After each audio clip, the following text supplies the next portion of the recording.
Hey guys! Tonight we journey into a side of medieval history that's far less romantic than knights rescuing princesses or kings making stirring speeches before battle. Instead, we're looking at a world where empathy was optional, justice was inconsistent, and if someone disappeared on a lonely forest road, well, people generally assumed the wolves had been unusually productive that week. So before you get comfortable, take a moment like the video and subscribe, but only if you genuinely enjoy what I do here. And let me know in the comments where you're tuning in from and what time it is for you. It's always fascinating to see who's joining us from around the world. Imagine waking before sunrise in the Middle Ages. Your house is quiet, except for the crackling fire that never quite manages to heat the room. Outside, a rooster proudly announces another day of work, despite contributing absolutely nothing to the local economy besides noise. You pull on rough wool clothes that itch with the determination of 1,000 tiny insects, eat a piece of bread that could double as emergency building material, and prepare for another day in the fields. At first glance, it seems peaceful. Mist drifts over the countryside. Birds chirp in the trees. Somewhere in the distance, church bells echo across the valley. It's the sort of scene that appears on calendars and documentaries narrated by soothing British voices. Then you remember one small detail. If you disappear before sunset, there is a surprisingly good chance nobody will ever find out what happened to you. That isn't meant to be dramatic.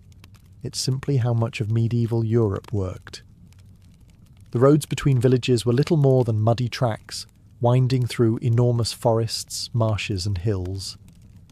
Travellers routinely spent hours completely alone.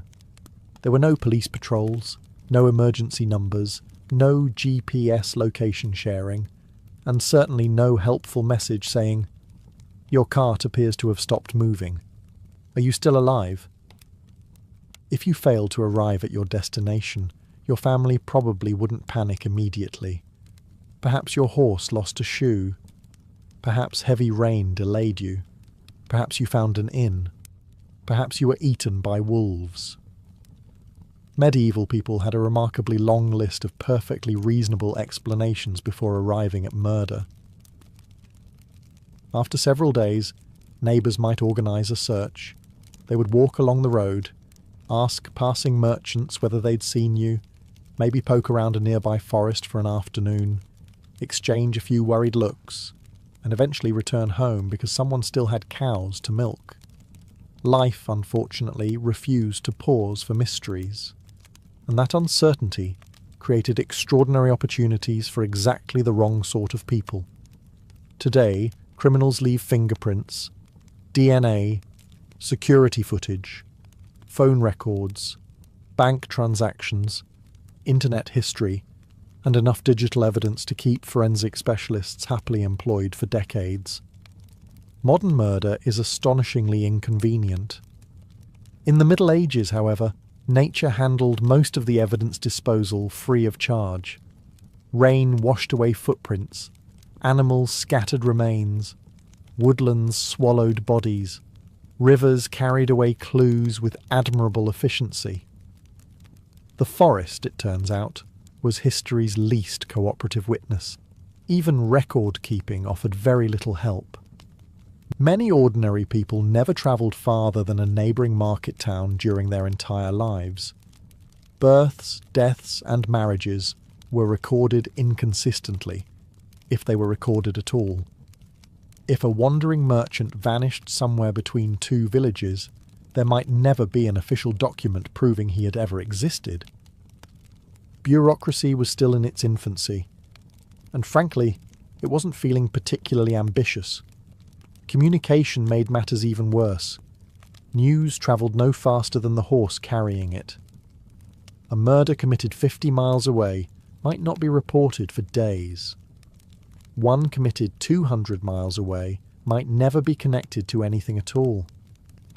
Villagers often knew more about the saints in heaven than the settlements just beyond the next hill. Rumours, of course, travelled much faster. A dragon. Entire county hears about it by Tuesday. An actual murderer? less impressive publicity. Perhaps the greatest advantage for a psychopath was that violence already formed part of everyday life. Disease, famine, accidents, childbirth, warfare, infected cuts, collapsing buildings, and winters that seemed personally offended by humanity killed people constantly. Death wasn't unusual, it was practically a neighbour. When people disappeared so often for perfectly ordinary medieval reasons, another missing traveller rarely inspired a grand investigation. Sometimes there wasn't even anyone important enough to ask questions. Now, this doesn't mean medieval Europe was overflowing with psychopaths lurking behind every tree like particularly unpleasant squirrels. The overwhelming majority of people were decent, hard-working individuals trying to survive difficult lives. They raised families, helped neighbours during harvests, attended church, worried about taxes, and hoped their lord wouldn't invent another excuse to collect them. But for the rare person who felt no empathy, no guilt, and absolutely no remorse, this world was almost perfectly designed for them.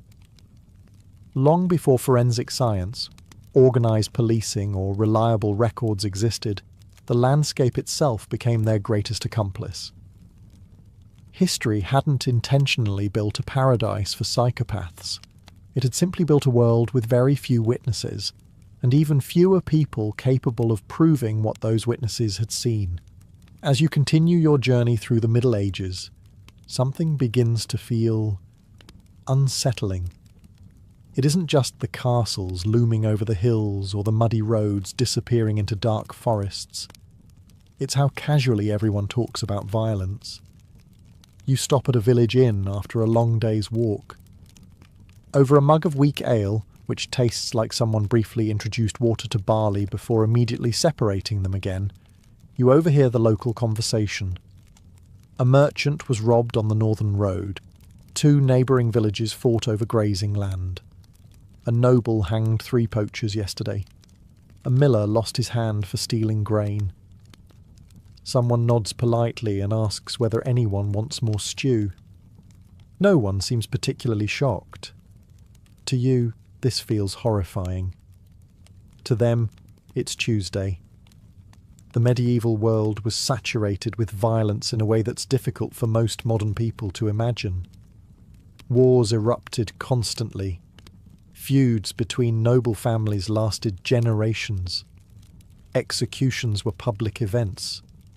Punishments were designed not merely to discourage crime, but to leave an unforgettable impression on everyone watching. If your local lord wanted to demonstrate authority, he didn't issue a strongly worded statement. He built a gallows where everyone could see it.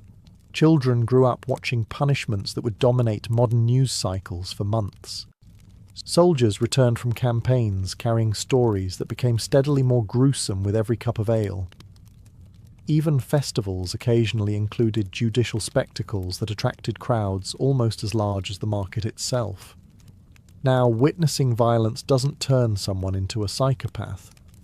Modern psychology makes that distinction very clear.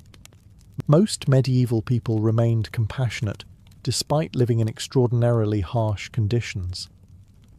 They mourned loved ones, cared for neighbours, and desperately hoped to avoid conflict whenever possible.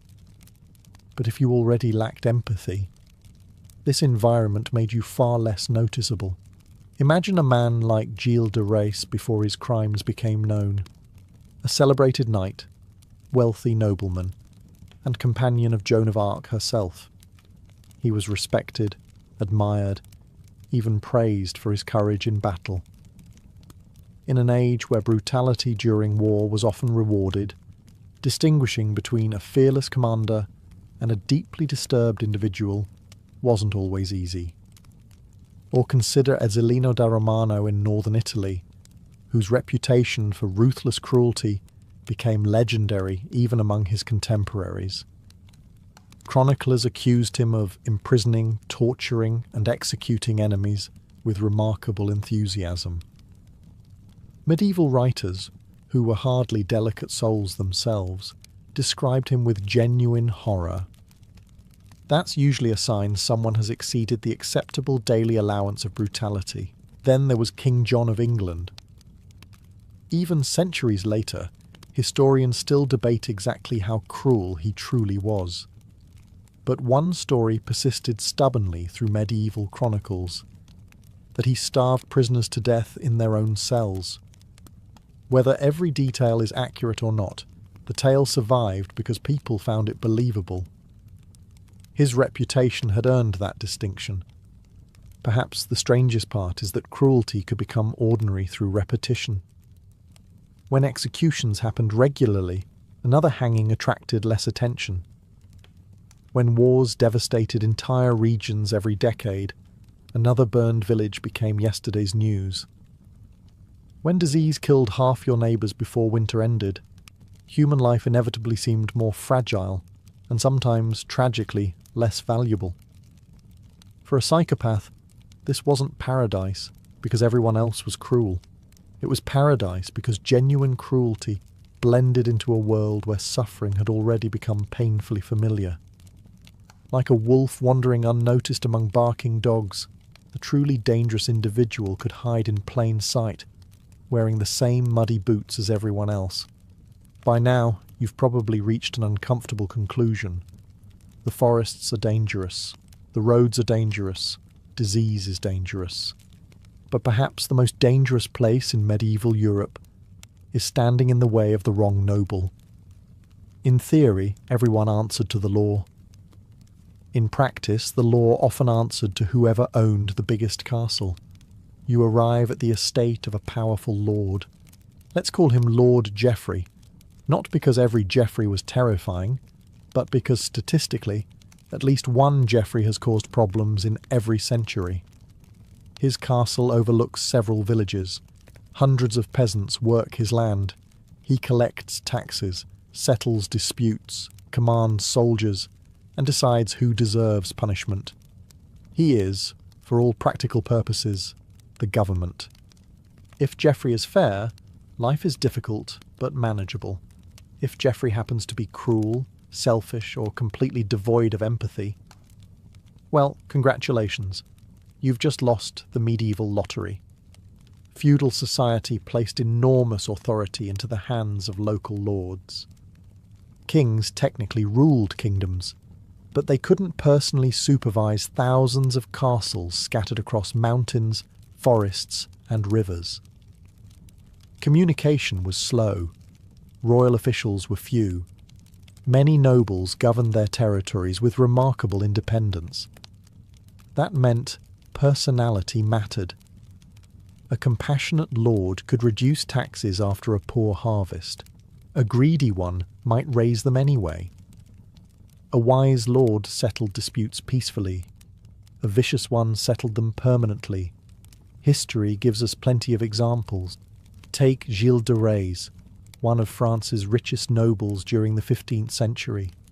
He fought alongside Joan of Arc, earned enormous prestige, and possessed wealth beyond imagination. His rank protected him for years.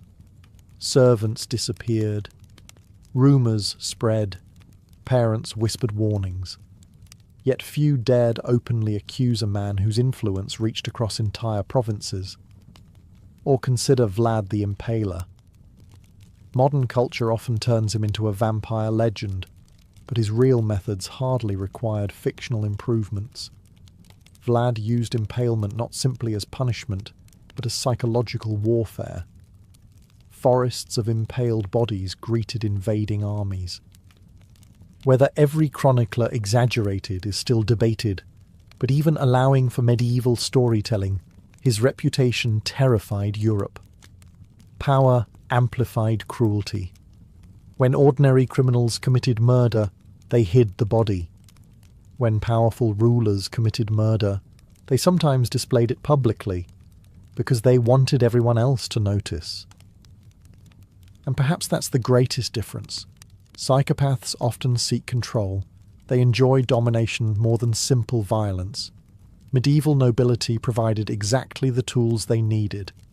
Absolute authority over tenants, armed retainers willing to obey questionable orders, private prisons, and enough wealth to silence inconvenient witnesses.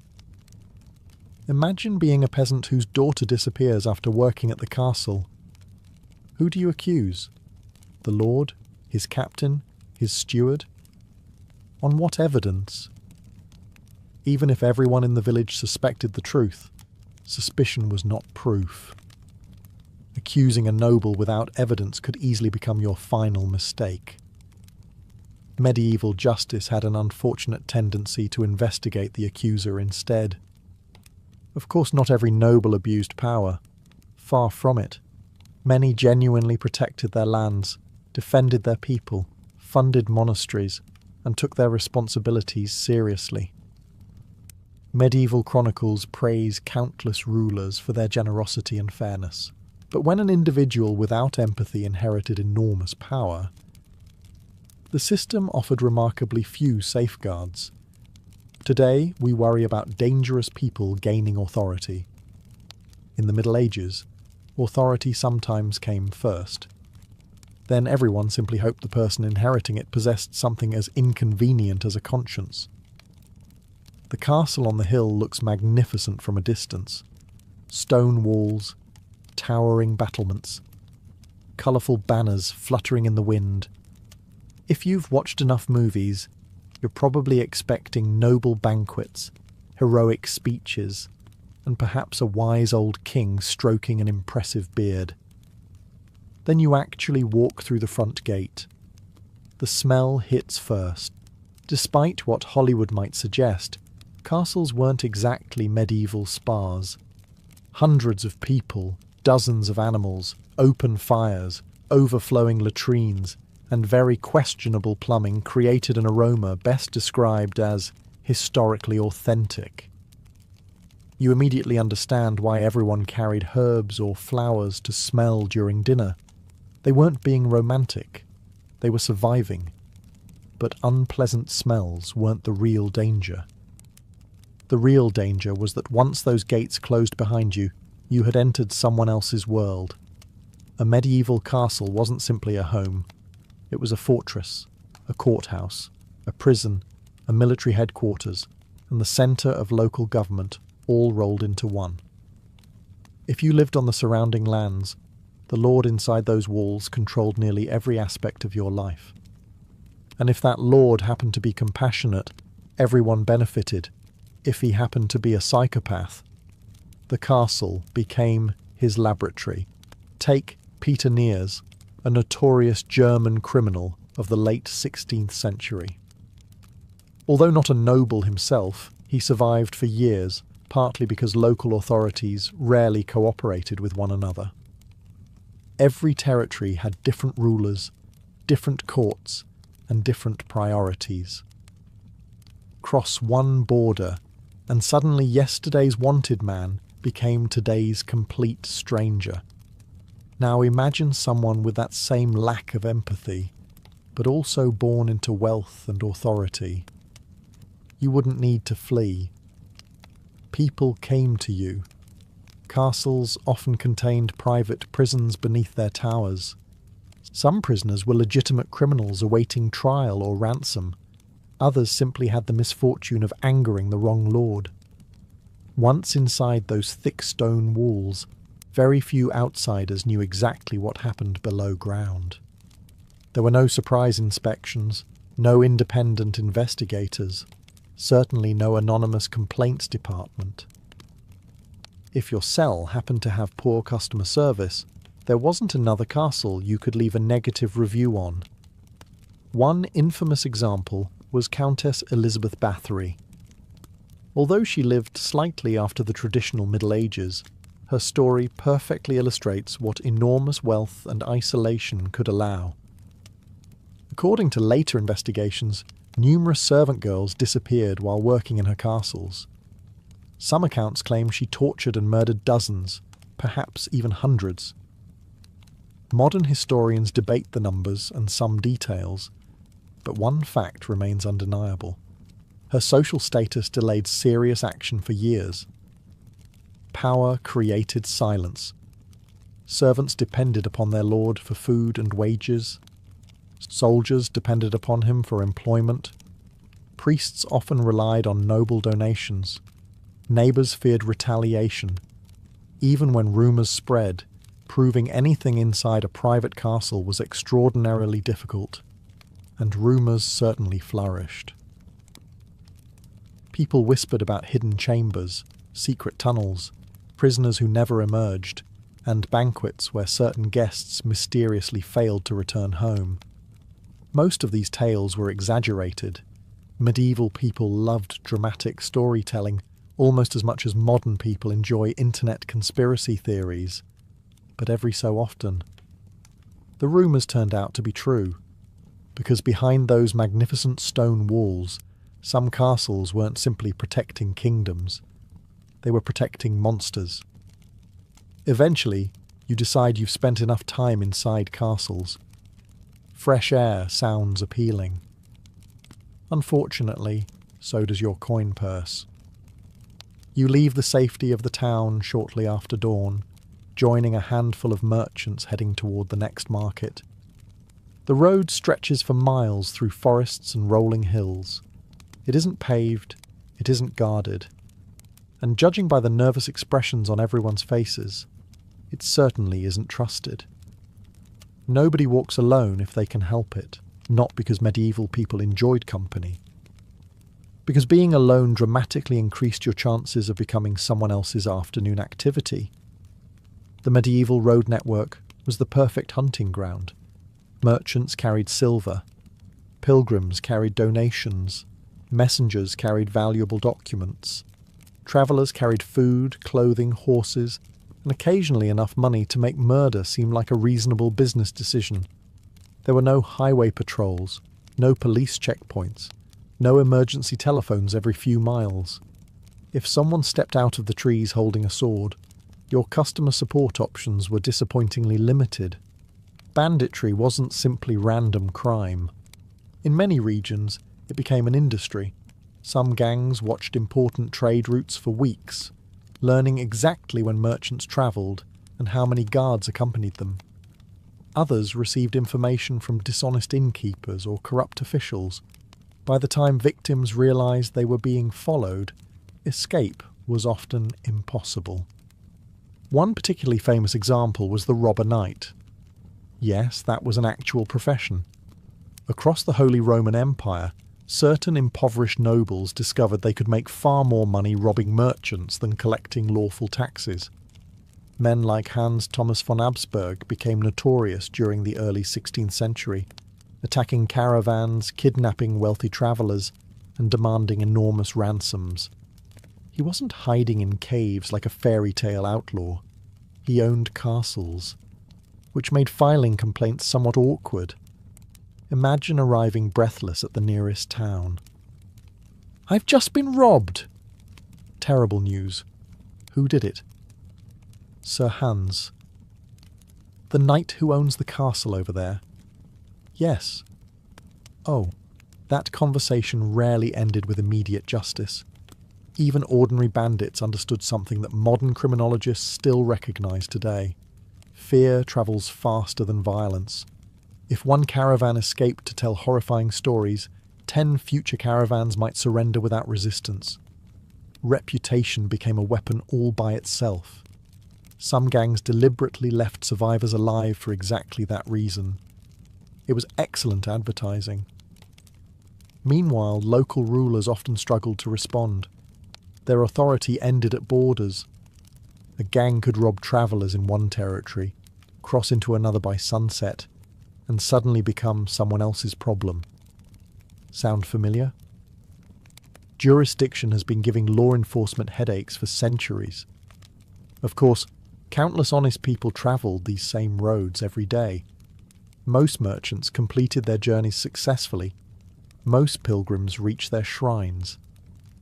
Medieval Europe wasn't one endless ambush, but for a psychopath who enjoyed intimidation, violence, and complete control over helpless strangers. The roads offered endless opportunity. Out there beneath the trees, surrounded by silence, there were no witnesses. Only victims waiting to round the next bend. After surviving the roads, you eventually stumble across an army preparing to march. You expect discipline, honour, perhaps a stirring speech about protecting the kingdom. Instead, you find 3 soldiers arguing over whose turn it is to steal the cooking pot. Welcome to medieval warfare. Kings love talking about glory. The men actually doing the fighting were often more interested in surviving long enough to collect their pay. Or someone else's pay. During the Middle Ages, armies weren't always made up of loyal subjects eager to defend their homeland. Many were filled with mercenaries, professional soldiers who fought for whoever offered the highest wage. Today they might wear one kingdom's colours. Next year, if another lord paid better, they'd happily switch sides. Medieval LinkedIn was remarkably straightforward. For most mercenaries, this wasn't immoral. It was employment. After all, farming depended on the weather. Blacksmithing required expensive tools. Fighting simply required surviving yesterday. But war had a habit of attracting a certain type of person.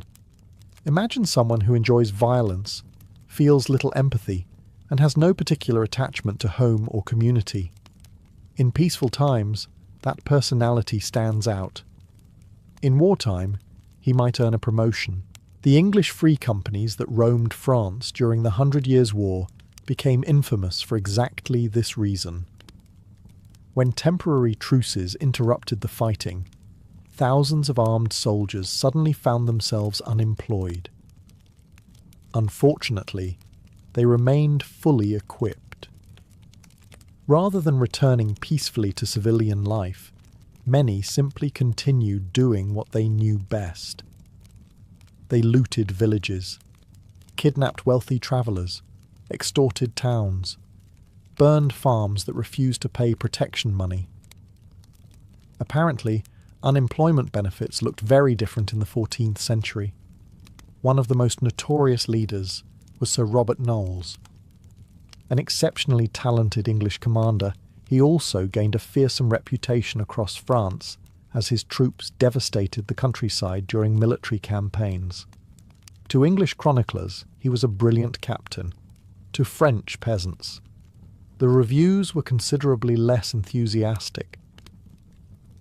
Then there were the infamous routiers, roaming companies of unemployed soldiers who wandered across France almost like heavily armed freelance disasters. Peace treaties often frightened villagers more than wars themselves, because peace meant thousands of professional fighters suddenly needed new income. Guess where that income usually came from? Not everyone wearing armour behaved this way, of course. Many knights genuinely followed ideals of honour, protected civilians when possible, and remained deeply religious. Medieval chronicles celebrate countless examples of courage, restraint, and generosity. But for the rare psychopath, war offered something unique. Violence became legal. Killing became expected. Cruelty could even earn admiration if directed toward the enemy. The line separating military necessity from personal sadism often became dangerously blurred. After all, if everyone around you is setting villages on fire, it's surprisingly easy for one man to enjoy it a little more than everyone else. Not every psychopath in the Middle Ages carried a sword. Some carried a Bible. Others carried a doctor's bag. A few simply carried enough confidence to convince everyone else they knew what they were talking about. As you continue your journey, you arrive in a bustling market town. Merchants shout prices. Blacksmiths hammer glowing iron. Children chase chickens that have absolutely no interest in being caught. In the middle of the square, a crowd gathers around a well-dressed stranger. He claims to possess a tiny fragment of the true cross. As your journey continues, you quickly notice that religion is everywhere. Church bells decide when the day begins. Saints' feast days determine the calendar. Before eating, people pray. Before travelling, they pray. Before going into battle, they pray. After surviving the battle, they pray even harder. Faith is woven into every corner of medieval life, and for millions of people, it provides genuine comfort. The local priest baptizes children, blesses marriages, buries the dead, settles disputes, and reminds everyone that eternal life is hopefully less complicated than this one. Most members of the clergy take these responsibilities seriously, but enormous trust is like a chest full of gold. Eventually, someone tries to steal it. For a psychopath, religion offers something incredibly powerful, authority that few people dare question. Imagine arriving in a village where everyone believes that God speaks through a particular holy man. If he tells them the harvest will fail unless they donate money, who argues? If he accuses someone of secretly serving the devil, who wants to defend the accused and risk looking suspicious themselves? Fear is persuasive. Fear mixed with eternal damnation is even better. You might meet a wandering preacher who claims to have received visions from heaven. His sermons are dramatic. He predicts disasters. He identifies hidden sinners. Somehow, the solution always seems to involve people giving him food, shelter, horses, or generous donations. Quite a remarkable coincidence. History offers fascinating examples. Take Brother Raniero Fasani in 13th century Italy. His movement of flagellants inspired thousands of people to march through towns whipping themselves in public, believing extreme penance would persuade God to spare humanity from disaster. Raniero himself appears to have been sincere, but his movement demonstrates just how quickly charismatic figures could influence enormous crowds. Now imagine someone equally charismatic, but completely lacking a conscience. The possibilities become unsettling. During times of plague, famine, or war, frightened communities desperately searched for explanations. If a manipulative leader pointed toward an outsider, a widow, a traveller, or an unpopular neighbour and declared, "There is the reason God is punishing us," panic could spread astonishingly fast. Evidence became optional. Confidence became everything. Even kings weren't immune. Throughout medieval Europe, rulers frequently sought advice from astrologers, prophets, mystics, and supposedly holy visionaries. Some advisors genuinely believed they possessed divine insight. Others simply possessed excellent acting skills. The difference wasn't always obvious.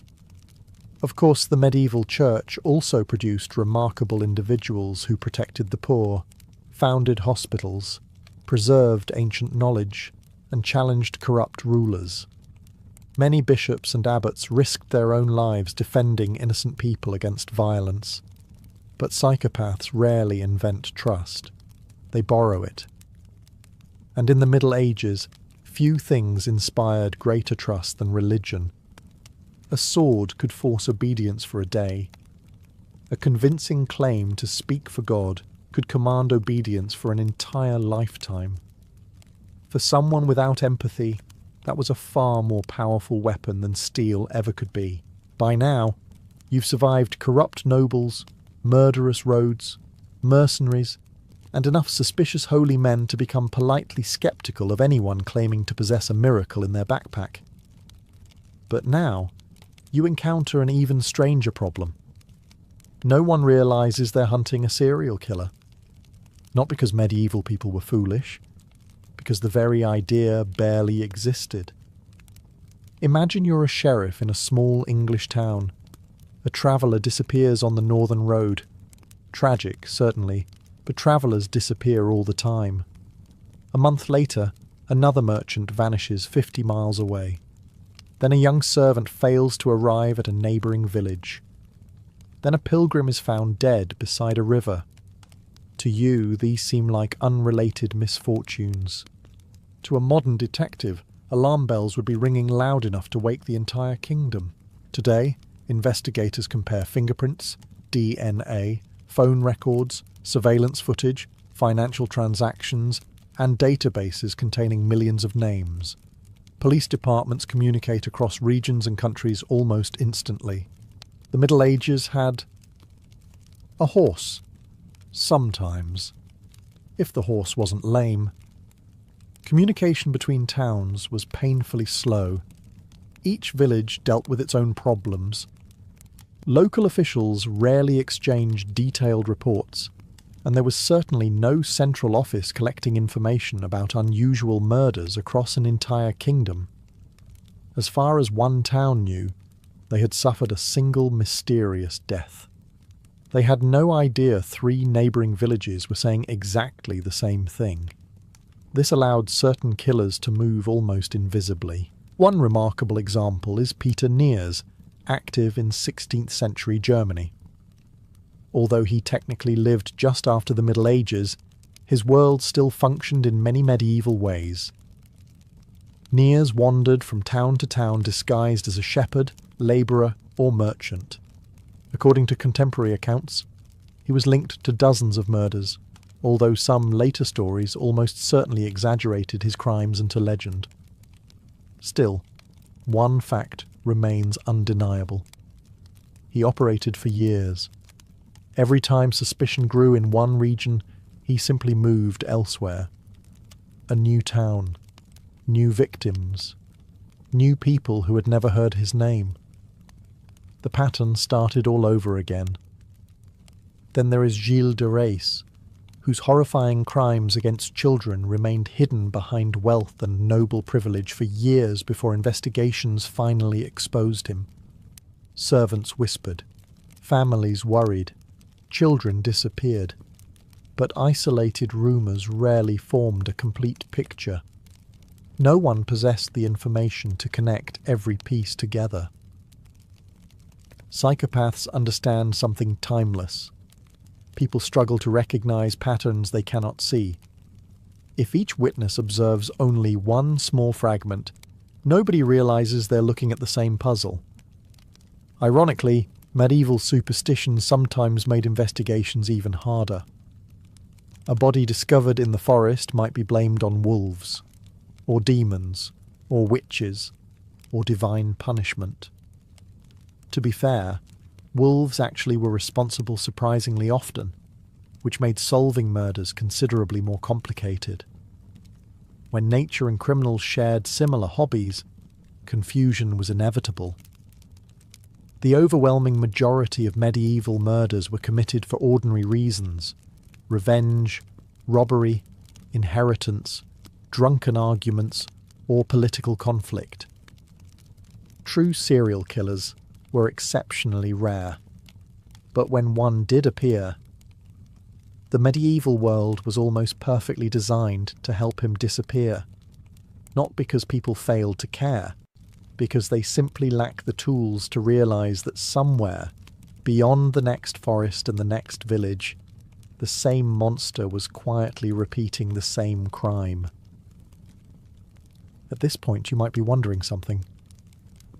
If everyone knew who the cruel lord was, if everyone feared the violent mercenary, if everyone whispered about the suspicious noble whose servants kept disappearing, why didn't they simply stop him? The answer is both frustrating and surprisingly simple, because they usually couldn't. You wake one morning in your small medieval village. Your family has lived here for generations. You farm land that technically doesn't belong to you. Your house belongs to your lord. The mill where you grind your grain belongs to your lord. The forest where you gather firewood belongs to your lord. Even the oven where you bake your bread might belong to your lord. At this point, you're beginning to suspect the chickens are paying him rent as well. Your entire life depends on remaining in his good graces. If he doubles your taxes, you pay. If he orders you to repair castle walls, you obey. If he summons you for military service, you grab a spear and hope someone else gets hit first. Openly accusing that same lord of murder requires a level of courage bordering on professional suicide. The legal system offered very little protection for ordinary people. Justice wasn't blind. Quite often it was simply looking in the direction of whoever had the most soldiers.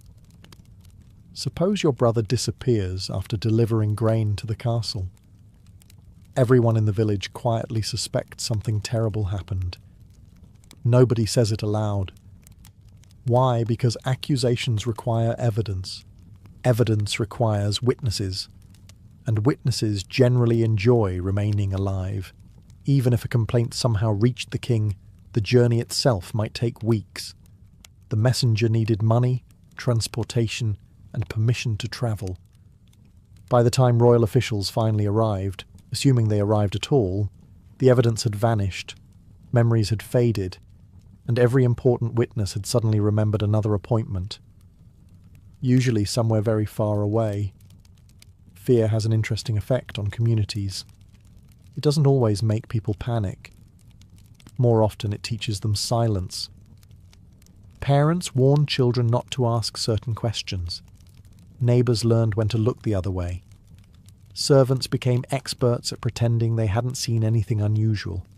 After all, seeing too much could become extremely unhealthy. History is full of examples. The crimes of Gilles de Rais didn't remain hidden because everyone believed he was innocent. Rumours circulated for years. Families whispered. Servants suspected. People talked quietly behind closed doors, but whispers are not enough to arrest one of the richest men in France. Power creates hesitation, and hesitation buys dangerous people time. This wasn't cowardice. It was survival. Most medieval families worried far more about feeding their children through the winter than becoming heroes in someone else's criminal investigation. Standing up to a psychopath sounds admirable.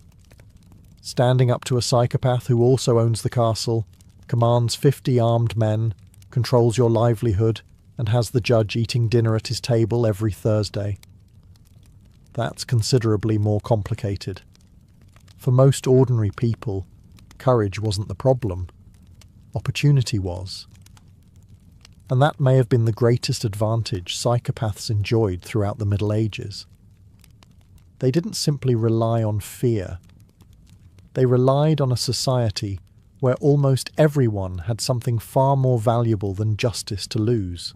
If you've made it this far through the Middle Ages without being robbed, imprisoned, accused of witchcraft, or forced to kiss a suspiciously large fragment of the true cross, congratulations. You're already doing better than many fictional peasants. But history has a habit of changing, even if it does so at the speed of an elderly mule climbing a hill. By the late Middle Ages, rulers across Europe had begun noticing an inconvenient problem. Too many local lords were behaving like miniature kings. Bandits were disrupting trade. Mercenary companies were devastating entire regions. Corruption was becoming expensive, and kings dislike many things, but they especially dislike losing tax revenue. As kingdoms slowly became more centralized, monarchs began extending their authority into places that had previously governed themselves. Royal judges travelled farther. Written laws became more consistent.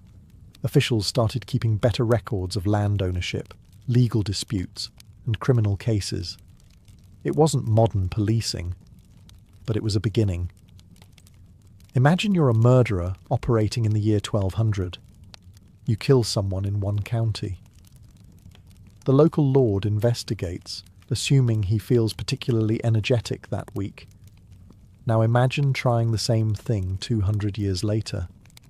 Suddenly, royal courts are asking questions. Sheriffs communicate more regularly. Documents survive longer. Witnesses are questioned more carefully. Life is becoming inconvenient. One of the greatest weapons against psychopaths wasn't sharper swords. It was paperwork, an astonishingly boring invention, but an incredibly effective one. The English crown, for example, gradually expanded institutions like the King's Bench and itinerant justices who travelled across the kingdom hearing criminal cases.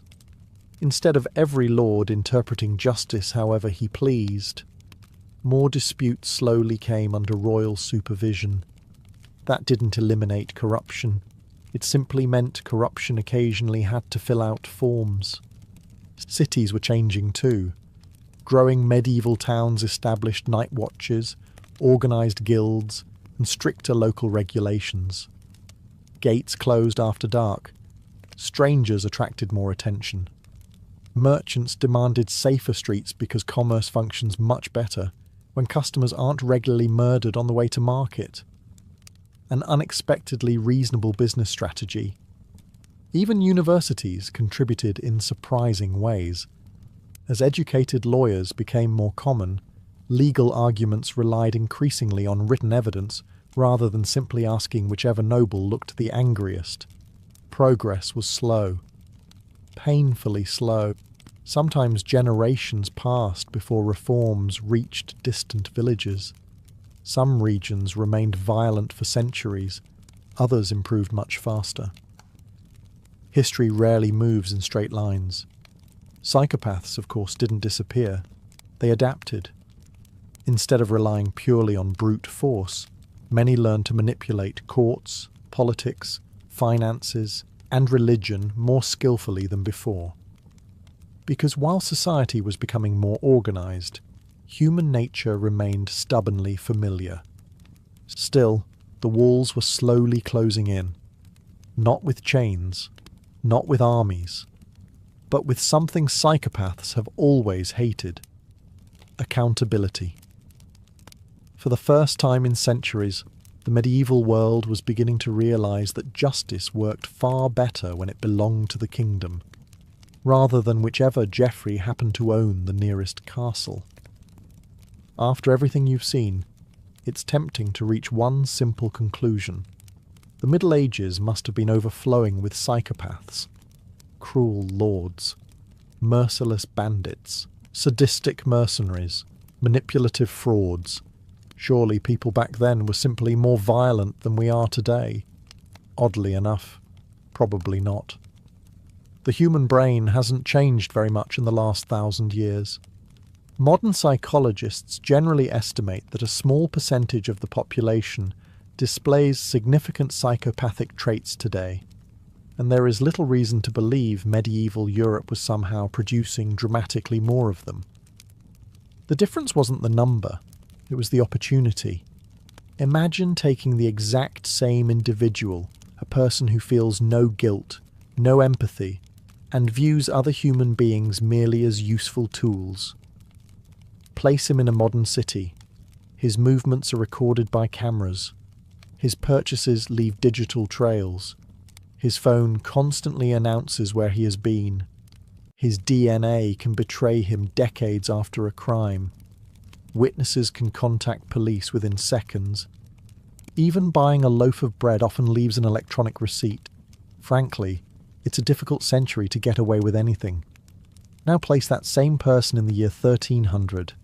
No cameras, no fingerprints, no criminal databases, no national police, no reliable identity documents. If he changes his name after travelling 50 miles, chances are nobody questions it. He can simply become someone else. History is filled with examples of people doing exactly that. A wandering labourer arrives in town. No one knows where he came from. A travelling merchant claims to have worked in France. Perhaps he did. Perhaps he invented the entire story during breakfast.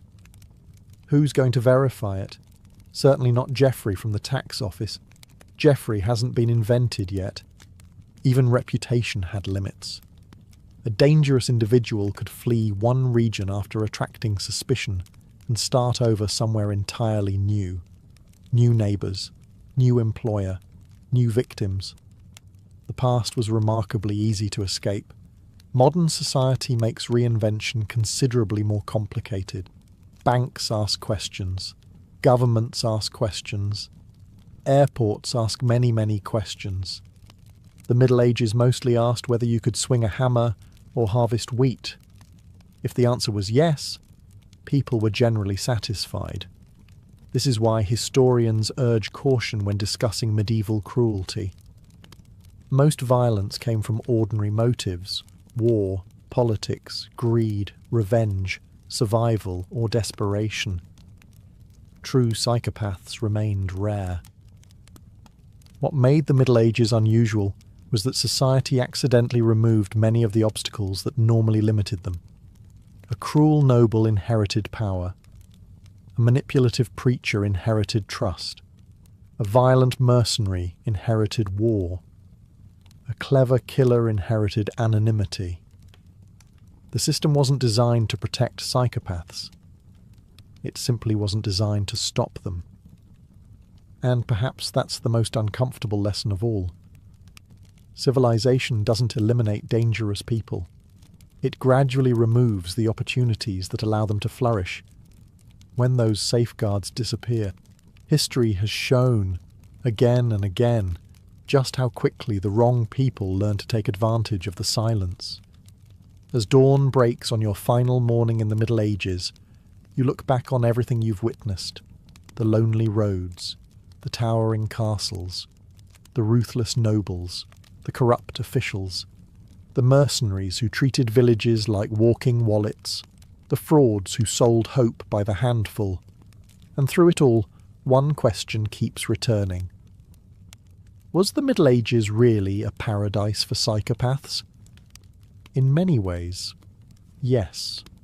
Not because medieval people were crueler than we are, not because Europe was somehow filled with monsters, but because the world itself unintentionally rewarded the qualities psychopaths already possessed: a lack of empathy, fearlessness, charm when necessary, violence when useful, manipulation whenever violence wasn't required.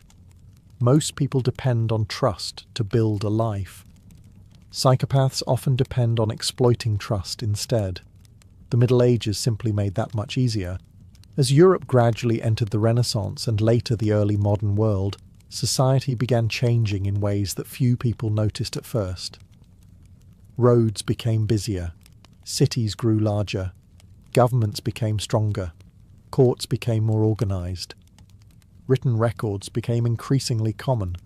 Suddenly disappearing into another province wasn't quite as simple as changing your name from William to slightly different William.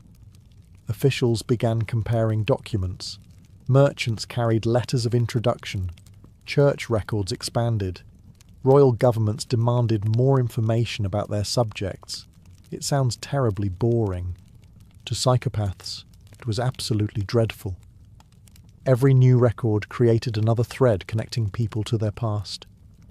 Every census made anonymity harder. Every court reduced the power of private revenge.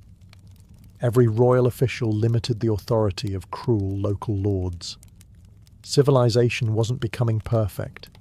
It was becoming interconnected, and interconnected societies are much harder to manipulate.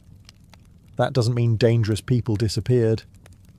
History after the Middle Ages remains filled with dictators, serial killers, corrupt politicians, war criminals, and con artists who would have felt perfectly at home in any medieval castle. Human nature never received a software update. The difference is that modern societies have built layer after layer of obstacles. Police, forensic science, independent courts, journalists, banks, identity documents, communication that travels across continents in seconds instead of weeks. None of these systems catch every criminal. None are flawless. But together, they make life considerably more difficult for someone hoping to terrorize an entire region unnoticed. Perhaps that's the greatest lesson the Middle Ages leave behind. Psychopaths do not create broken systems. They discover them. They identify weaknesses that everyone else ignores. Then they quietly turn those weaknesses into opportunities. The ordinary people you've met throughout this journey were never the problem. They farmed, traded, raised children, cared for neighbours, prayed, laughed, and somehow found reasons to celebrate despite living through incredibly difficult times. The monsters were always the exception. History simply reminds us that when institutions are weak, accountability disappears and fear becomes ordinary. exceptions suddenly become far more dangerous. And thankfully, unlike your medieval journey, tonight you can simply turn off the video, lock your front door, and enjoy the comforting knowledge that if Geoffrey from the castle starts acting suspiciously, someone will probably check his search history first. As your journey through the Middle Ages draws toward its end, one final thought settles in. The names you've heard throughout this video, Gilles de Rais, Ezelino da Romano, Elizabeth Bathory, Peter Nears, survived because history remembered them. But what about the ones it didn't? For every infamous noble whose crimes filled medieval chronicles, there were probably dozens of ordinary predators whose names disappeared forever. Imagine a small village somewhere in Burgundy, or Saxony, or the Scottish Highlands. The year hardly matters. A young woman leaves before dawn to gather firewood. She never comes home. Her family searches the nearby woods. Neighbours volunteer to help. The local priest offers prayers. After several days, people reluctantly accept that she is gone. Perhaps wolves, perhaps bandits. Perhaps she slipped into the river. Life has to continue. The harvest won't wait for grief. Now imagine that none of those explanations are true. Imagine instead that someone in the village knows exactly what happened. A respected craftsman, a prosperous farmer, a travelling merchant staying at the inn, someone who smiles politely every Sunday during Mass, someone who helps repair the church roof, someone everyone trusts. History never learns his name. Neither do we. That is perhaps the most unsettling reality of medieval crime. History overwhelmingly records extraordinary people, kings, queens, bishops, generals, the wealthy, the notorious. Ordinary victims rarely left written records. Ordinary criminals left even fewer. If a local killer murdered 3 travellers over 20 years and died peacefully in his own bed, there is an excellent chance he vanished from history entirely. No trial, no confession, no chronicle, no documentary narrated 8 centuries later. Just silence. Even medieval chroniclers had priorities. If a king invaded another kingdom, they wrote pages about it. If a peasant named Thomas mysteriously disappeared somewhere outside York, Thomas was unlikely to receive his own chapter. Harsh, certainly, but parchment was expensive. Modern historians constantly face this problem. The surviving documents were usually written by educated clergy, royal officials, or wealthy nobles. Their interests shaped the historical record. Wars, treaties, coronations, and miracles seemed worthy of preserving. Missing Shepherd, number 37. Less so. That means the medieval world we study today is only a fragment of the one that actually existed. Imagine living in a place where winter seems determined to outlast your patience. The sun disappears for weeks, the sea freezes in places, and your neighbours occasionally sail away to raid another kingdom instead of borrowing a cup of flour. Welcome to Viking Age Scandinavia, where festivals were not simply pleasant interruptions to ordinary life. They were essential. Without them, the endless cycle of farming, fishing, surviving, and hoping the weather showed at least a little mercy would have become almost unbearable.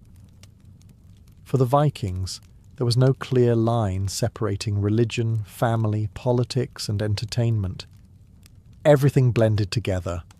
A feast honoured the gods, strengthened friendships, settled disputes, displayed wealth, arranged marriages, and reminded everyone that life could still be enjoyable, despite the constant possibility of famine or a spectacularly inconvenient snowstorm.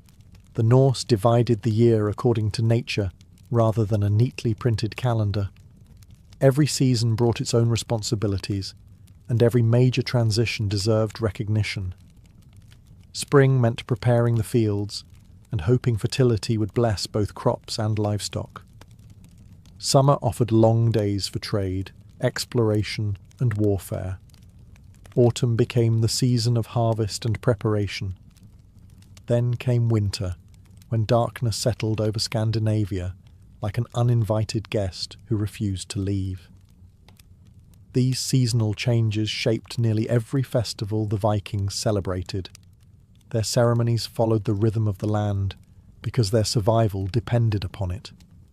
If the harvest failed, people starved. If livestock died, entire communities suffered. Good weather was not simply appreciated. It was a matter of life and death. Naturally, asking the gods for assistance became something of an annual tradition. The gods themselves played an active role in these celebrations. Odin promised wisdom and victory. Thor protected farms from giants and storms. Freya oversaw fertility and abundant harvests. Freya watched over love, prosperity, and the mysteries surrounding life and death. Every festival became an opportunity to strengthen the relationship between humans and these powerful beings through sacrifices, prayers, music, and perhaps most famously, enormous quantities of ale. Feasting also carried social importance. Viking chieftains demonstrated their generosity by providing food and drink for everyone under their protection.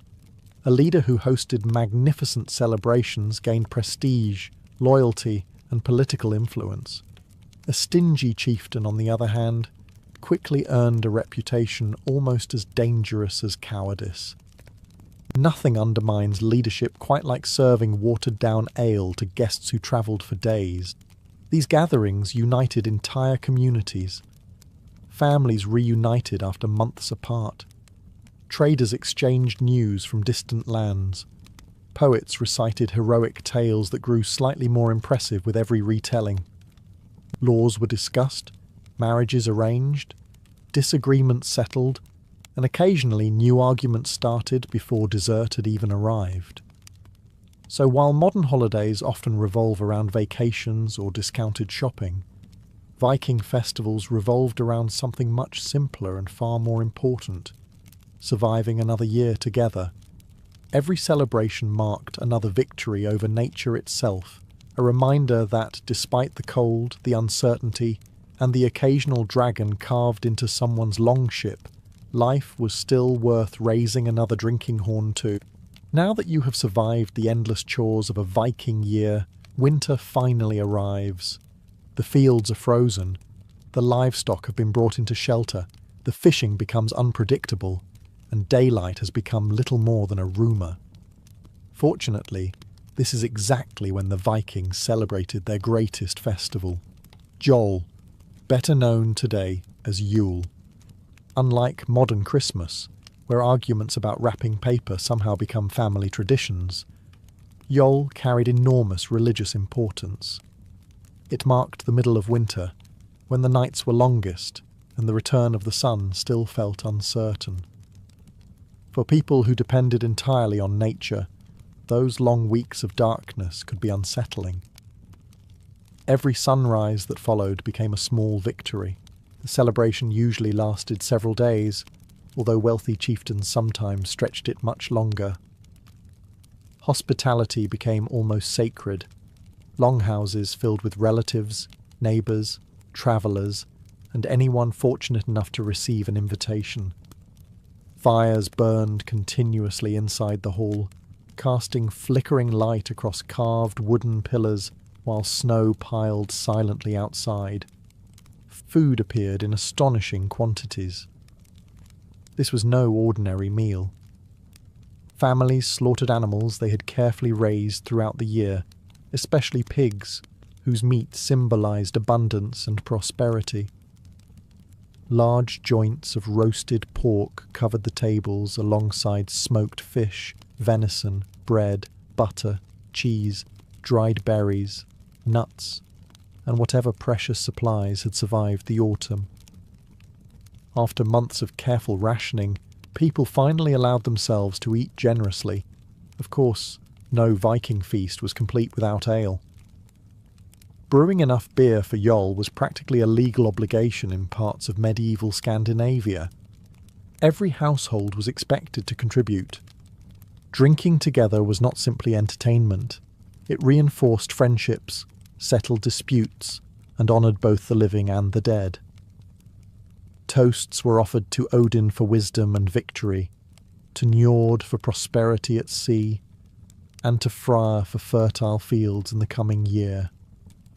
One particularly famous tradition involved the ceremonial boar. Freyr's sacred animal represented fertility and good fortune. During some celebrations, participants placed their hands upon a living boar and swore important oaths for the coming year. Considering Vikings took promises extremely seriously, choosing your words carefully was probably wiser than making ambitious New Year's resolutions after several drinking horns. Yule also belonged to Odin in another remarkable way. According to Norse belief, the Allfather rode across the winter sky during this season, leading the terrifying wild hunt. Accompanied by ghostly warriors, spirits, and supernatural creatures, Odin swept through the dark forests searching for souls. Many people stayed indoors, believing it unwise to cross paths with the procession. Meeting Odin unexpectedly was rarely considered good for one's long-term health. Evergreen branches decorated homes because they remained alive when everything else appeared dead. Great logs burned in the hearth for days, providing warmth and symbolising endurance through the harsh season. Gift-giving also existed, though usually as practical exchanges or rewards from generous chieftains, rather than neatly wrapped packages waiting beneath a tree. When Christianity gradually spread across Scandinavia, many of these customs proved too beloved to disappear. Instead, they quietly transformed. Yule became Christmas. Evergreen decorations remained. Feasting continued. Toasts became less devoted to Odin and rather more focused on Christ. Even the name Yule survived in many northern languages. So while today's holiday season may feature electric lights and shopping lists instead of sacrificial feasts and ghostly hunts, its roots stretch deep into Viking winter, where surviving the darkest nights together was reason enough for the greatest celebration of the entire year. As winter slowly loosened its grip and the promise of spring crept back into Scandinavia, another important festival arrived. Unlike the thunderous feasting of Yule, this celebration carried a quieter, more mysterious atmosphere. It was called Disseblot, a festival dedicated not to the famous gods like Thor or Odin, but to the Disir, powerful female spirits believed to watch over families, homes, and entire bloodlines. Exactly who the Disir were remains one of the great puzzles of Norse religion. The Vikings themselves probably would not have agreed on a single answer. Some believed they were ancestral women who continued protecting their descendants after death. Others thought they were divine female beings connected to fertility and destiny. Still others saw them as something in between. The Norse had an impressive talent for allowing supernatural categories to overlap, until everyone simply nodded and accepted that reality was complicated. Whatever their true nature, the Disir commanded respect. Unlike many public Viking festivals, Disseblot often centred on the household rather than the entire community. Families gathered together to honour the women who had shaped their lineage, whether they remained alive or had long since entered the world beyond. In Viking society, ancestry mattered enormously. A person's family determined alliances, inheritance, reputation, and sometimes whether neighbours greeted you warmly or reached for an axe first. Women occupied a surprisingly influential place within these ceremonies. While Viking society remained largely patriarchal in matters of warfare and politics, women frequently oversaw domestic religion. The lady of the household cared for family shrines, safeguarded sacred objects, and performed rituals connected with prosperity and fertility. keys hanging from a woman's belt symbolised more than ownership of the house. They represented responsibility for the family's well-being, both practical and spiritual. Offerings during Disablot reflected these hopes. Ale, bread, meat, butter, and carefully prepared meals were presented to the spirits. Animals could also be sacrificed, with their blood considered a sacred gift that strengthened the bond between humans and the unseen world. Such sacrifices were not acts of cruelty in Viking eyes, but expressions of gratitude and exchange. The gods and spirits provided protection. Humans returned honour through offerings. The festival also emphasised fertility in every sense of the word. Healthy children, thriving livestock, productive fields and peaceful households all depended upon maintaining good relationships with supernatural protectors. After surviving another brutal winter, families desperately wanted the coming growing season to succeed. A failed harvest could mean hunger before the next spring arrived. One fascinating connection links Disablot with fate itself. Many scholars believe the Disir shared characteristics with the Norns, the legendary women who wove the destinies of gods and mortals beneath the roots of Yggdrasil. If true, honouring the Disir meant acknowledging that much of life remained beyond human control. Vikings could work tirelessly, build strong ships, and fight bravely in battle, yet fortune still played its unpredictable game. The annual gathering at Uppsala in Sweden eventually became one of the best-known Disablos celebrations. People travelled from across the region not only for religious ceremonies, but also for markets, legal assemblies, and trade. Once again, religion and everyday life merged so completely that separating one from the other became nearly impossible. Disablot reminds us that Viking festivals were never solely about loud drinking halls and heroic warriors. Sometimes they were about family, memory, and quiet gratitude toward the women, both mortal and supernatural, who, in Viking belief, never truly stopped watching over those they loved. With winter finally retreating and patches of green beginning to reclaim the frozen landscape, the Vikings turned their attention toward a festival filled with optimism. It was called Sigrablot, literally meaning victory sacrifice. At first glance, that name sounds entirely devoted to warfare, and certainly many warriors hoped it would bring success in battle. But victory meant much more than defeating enemies. For farmers, victory meant healthy crops. For sailors, it meant surviving another voyage. For traders, it meant returning home with full cargo holds instead of becoming an interesting story someone else told. Spring was the season of beginnings. Long ships that had spent months resting on shore were repaired and dragged back into the water. Fields were ploughed, seeds planted, livestock released from their winter shelters, and communities prepared for the busiest months of the year.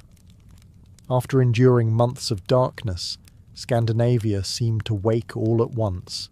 Sigrablot was held around this moment of renewal, asking the gods to bless everything that lay ahead. Naturally, Odin received plenty of attention. As the god of wisdom, poetry, and war, he was the obvious choice for ambitious chieftains planning summer raids across the North Sea. Warriors offered sacrifices in hopes that the Allfather might grant courage, clever strategy, and perhaps the good fortune of surviving long enough to enjoy the spoils afterward. Viking confidence was admirable, but they also understood that confidence alone rarely stopped an incoming spear. Thor also occupied a central place during the festival. Although remembered today as the mighty thunder god, Thor was equally important to ordinary farmers. His storms brought rain to the fields, and his strength protected both people and crops from destructive forces. A prosperous harvest depended just as much on favourable weather as on hard work. Freya's blessings remained equally essential. As the god of fertility, peace and abundance, He represented everything a farming society desired. Healthy animals, growing grain, and flourishing families all fell within his domain. A successful planting season began with honouring the deity responsible for making seeds actually become food, rather than expensive bird feed. Like nearly every Norse celebration, Sigrblot revolved around communal feasting. Animals were sacrificed, meals shared, and ale flowed generously through the gathering halls. These were not random parties thrown simply because the weather improved. Every shared meal reinforced alliances between families, villages, and local leaders before the demanding months ahead. The chieftain usually hosted much of the celebration, demonstrating his generosity by feeding large numbers of people. Hospitality carried political value.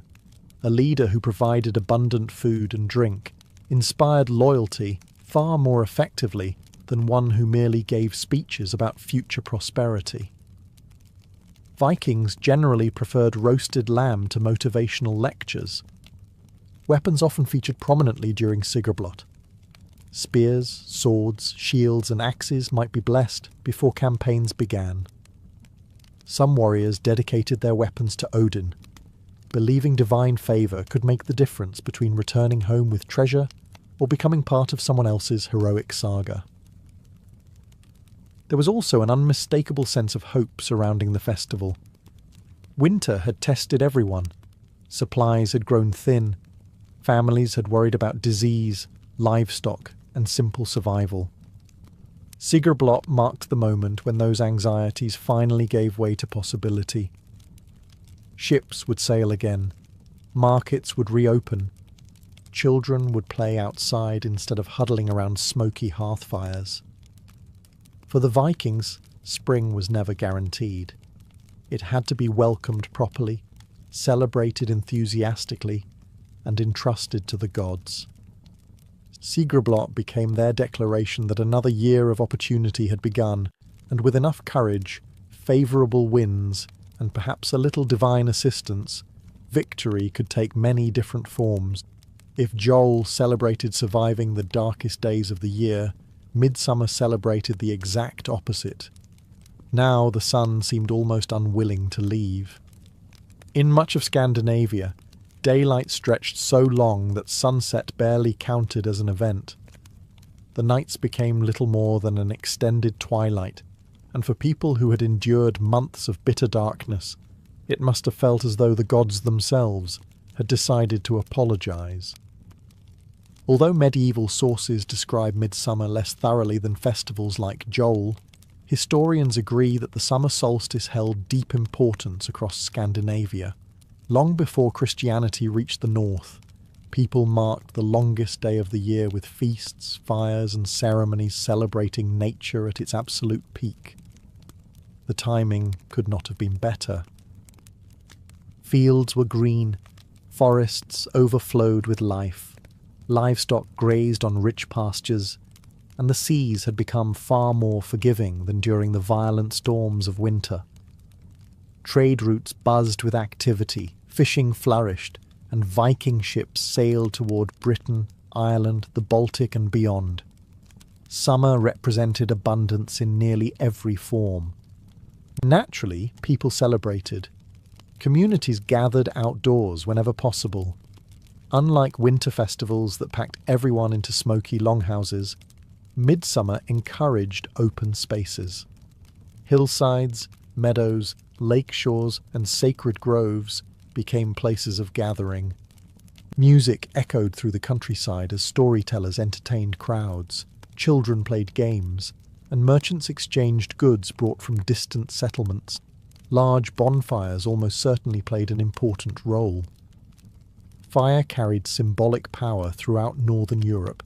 It represented purification, protection, and the strength of the returning sun. Some communities believed flames could drive away harmful spirits, disease, or bad luck before the second half of the year began. Others simply appreciated having an excuse to build an enormous fire. Human beings have remained remarkably consistent on that point. food reflected the season's generosity. Fresh dairy products appeared alongside smoked meats, newly caught fish, bread, berries, herbs, and plenty of ale. Compared with the carefully rationed meals of winter, summer feasts felt almost luxurious. For once, eating generously did not threaten the family's survival several months later. Fertility remained another central theme. Crops still required favourable weather before harvest, and livestock needed to remain healthy throughout the summer. Couples hoping for children may have participated in rituals asking Friar and Freya for blessings. Young people also found festivals particularly convenient for meeting potential spouses. It turns out dancing, music, and unlimited food have been surprisingly effective social icebreakers for over 1,000 years. The endless daylight also inspired something close to awe. Imagine standing outside at midnight, while the horizon still glows with soft golden light. For Vikings, who closely observed nature's rhythms, such moments reinforced the idea that the world itself possessed sacred order. The sun's annual journey was not merely an astronomical event.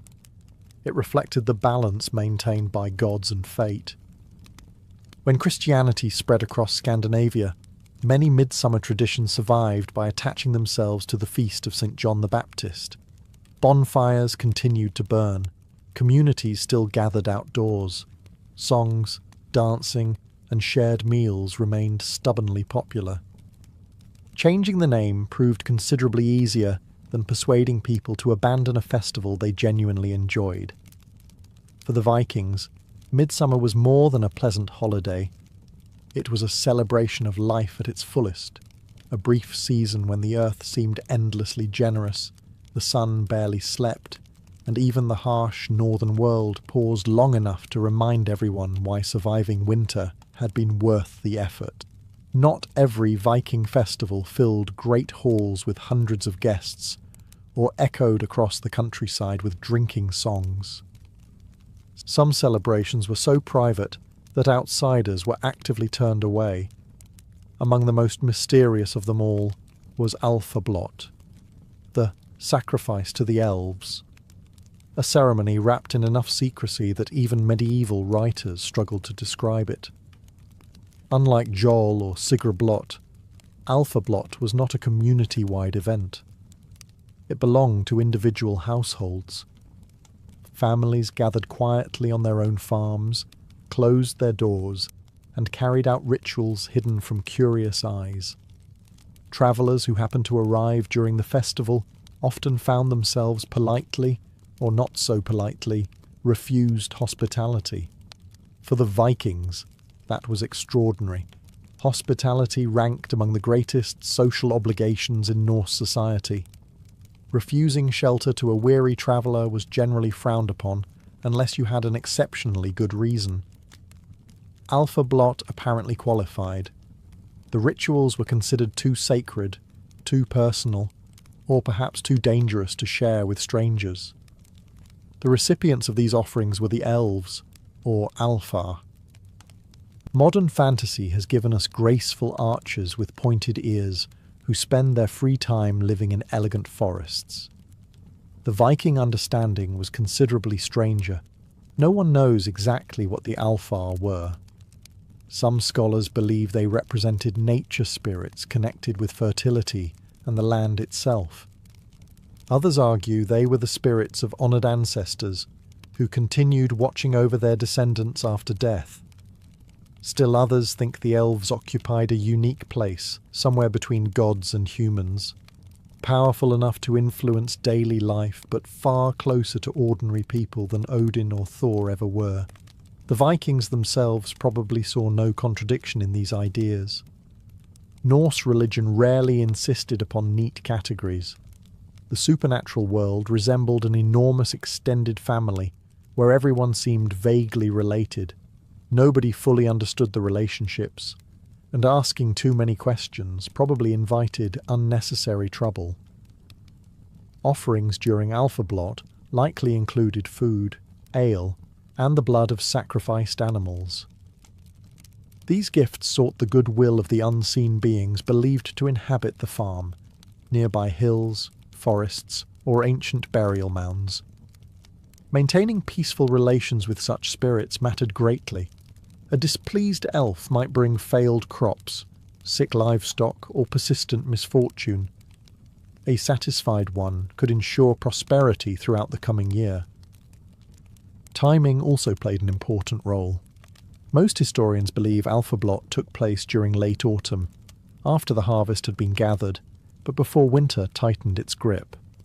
The fields lay quiet, the work of the growing season had ended, and families finally had time to focus on spiritual matters rather than simply surviving another exhausting day. The connection between elves and ancestors becomes especially interesting when considering Viking burial customs. Many important families buried their dead close to their farms.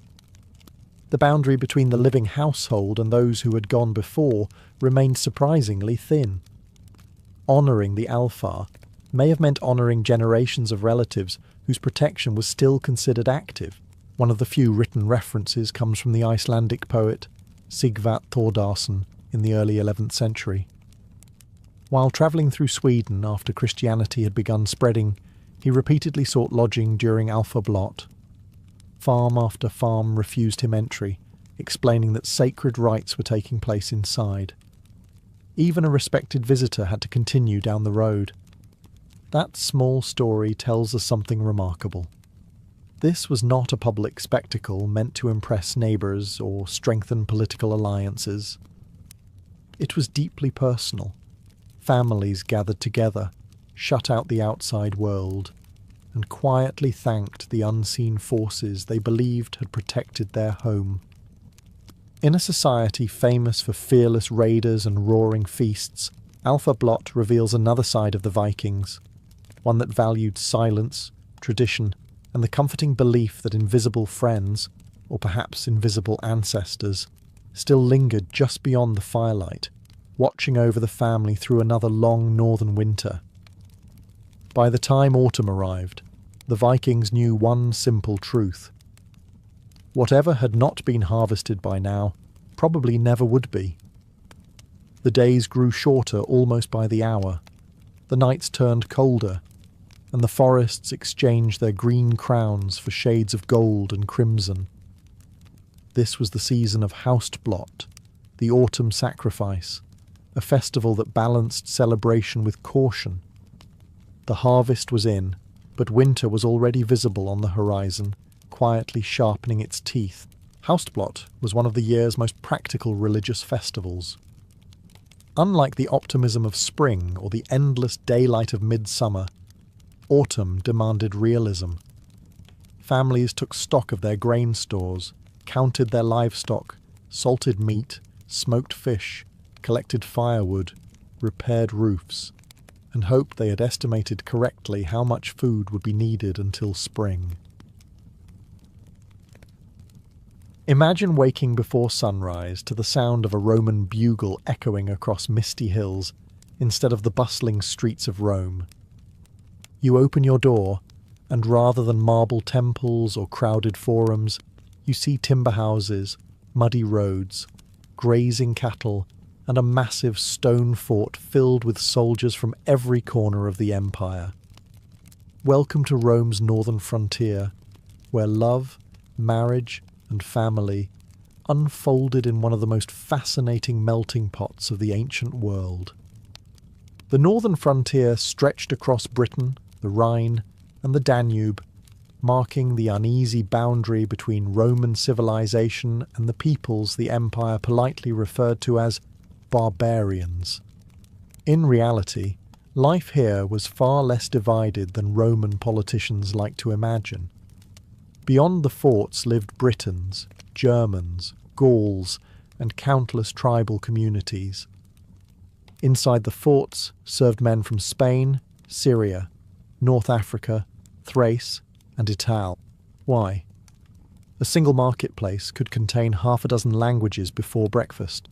Unlike Rome itself, where traditions had centuries to settle into neat routines, frontier life constantly evolved. Cultures mixed every day. Roman soldiers bought food from local farmers. Tribal craftsmen repaired Roman equipment. Merchants carried wine north and amber south. Children grew up hearing Latin at the military gates and Celtic or Germanic dialects at home. It was less a sharp border and more a very long neighbourhood, with occasional disagreements involving spears. Marriage reflected this blending of worlds. Official Roman law often struggled to keep pace with everyday reality. Soldiers spent decades stationed hundreds of miles from Italy, surrounded by local communities. Merchants settled permanently in frontier towns. Craftsmen built businesses beside military camps.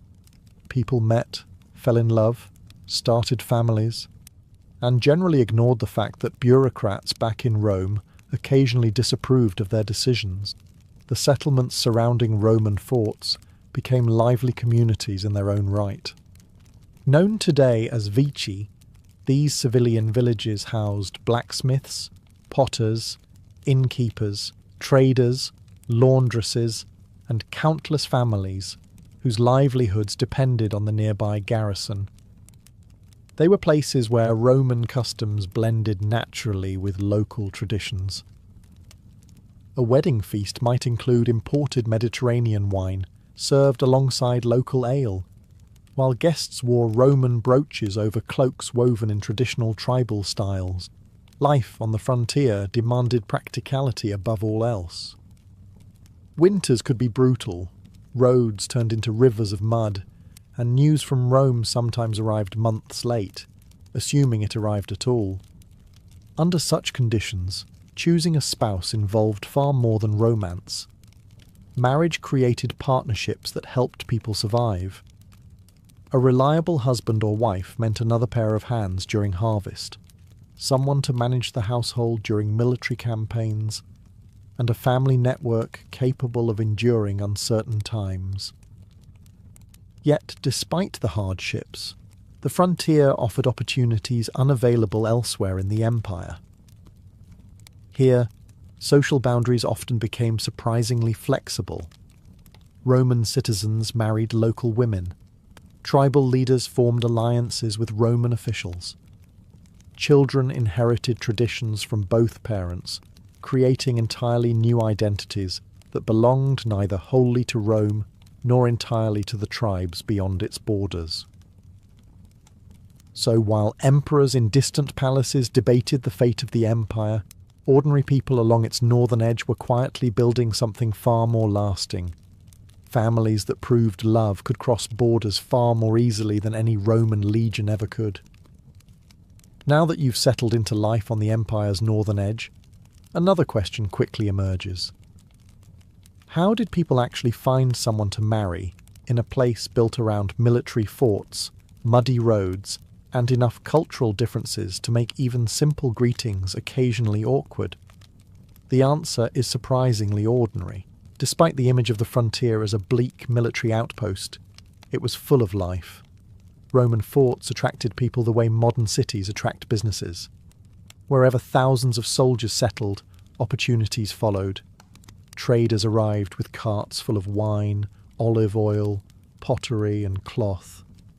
Blacksmiths opened workshops, bakers built ovens, farmers supplied grain and livestock, innkeepers welcomed travellers, while children filled the streets, chasing one another between market stalls.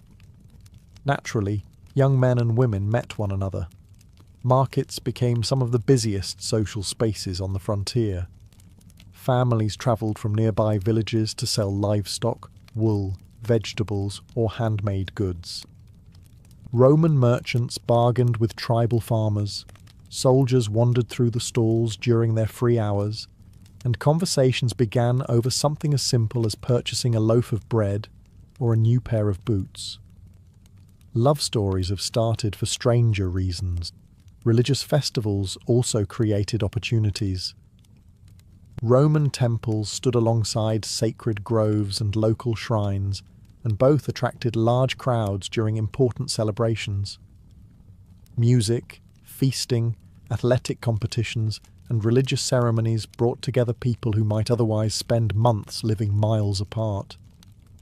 Parents certainly noticed eligible sons and daughters, although the young participants probably preferred to believe they were making their own decisions. Family remained deeply involved in choosing a spouse. Among both Romans and many northern tribes, marriage was rarely viewed as purely an individual affair. It connected households, strengthened alliances, secured property, and expanded networks of mutual support. Parents offered advice, relatives made introductions, and village elders sometimes helped negotiate arrangements.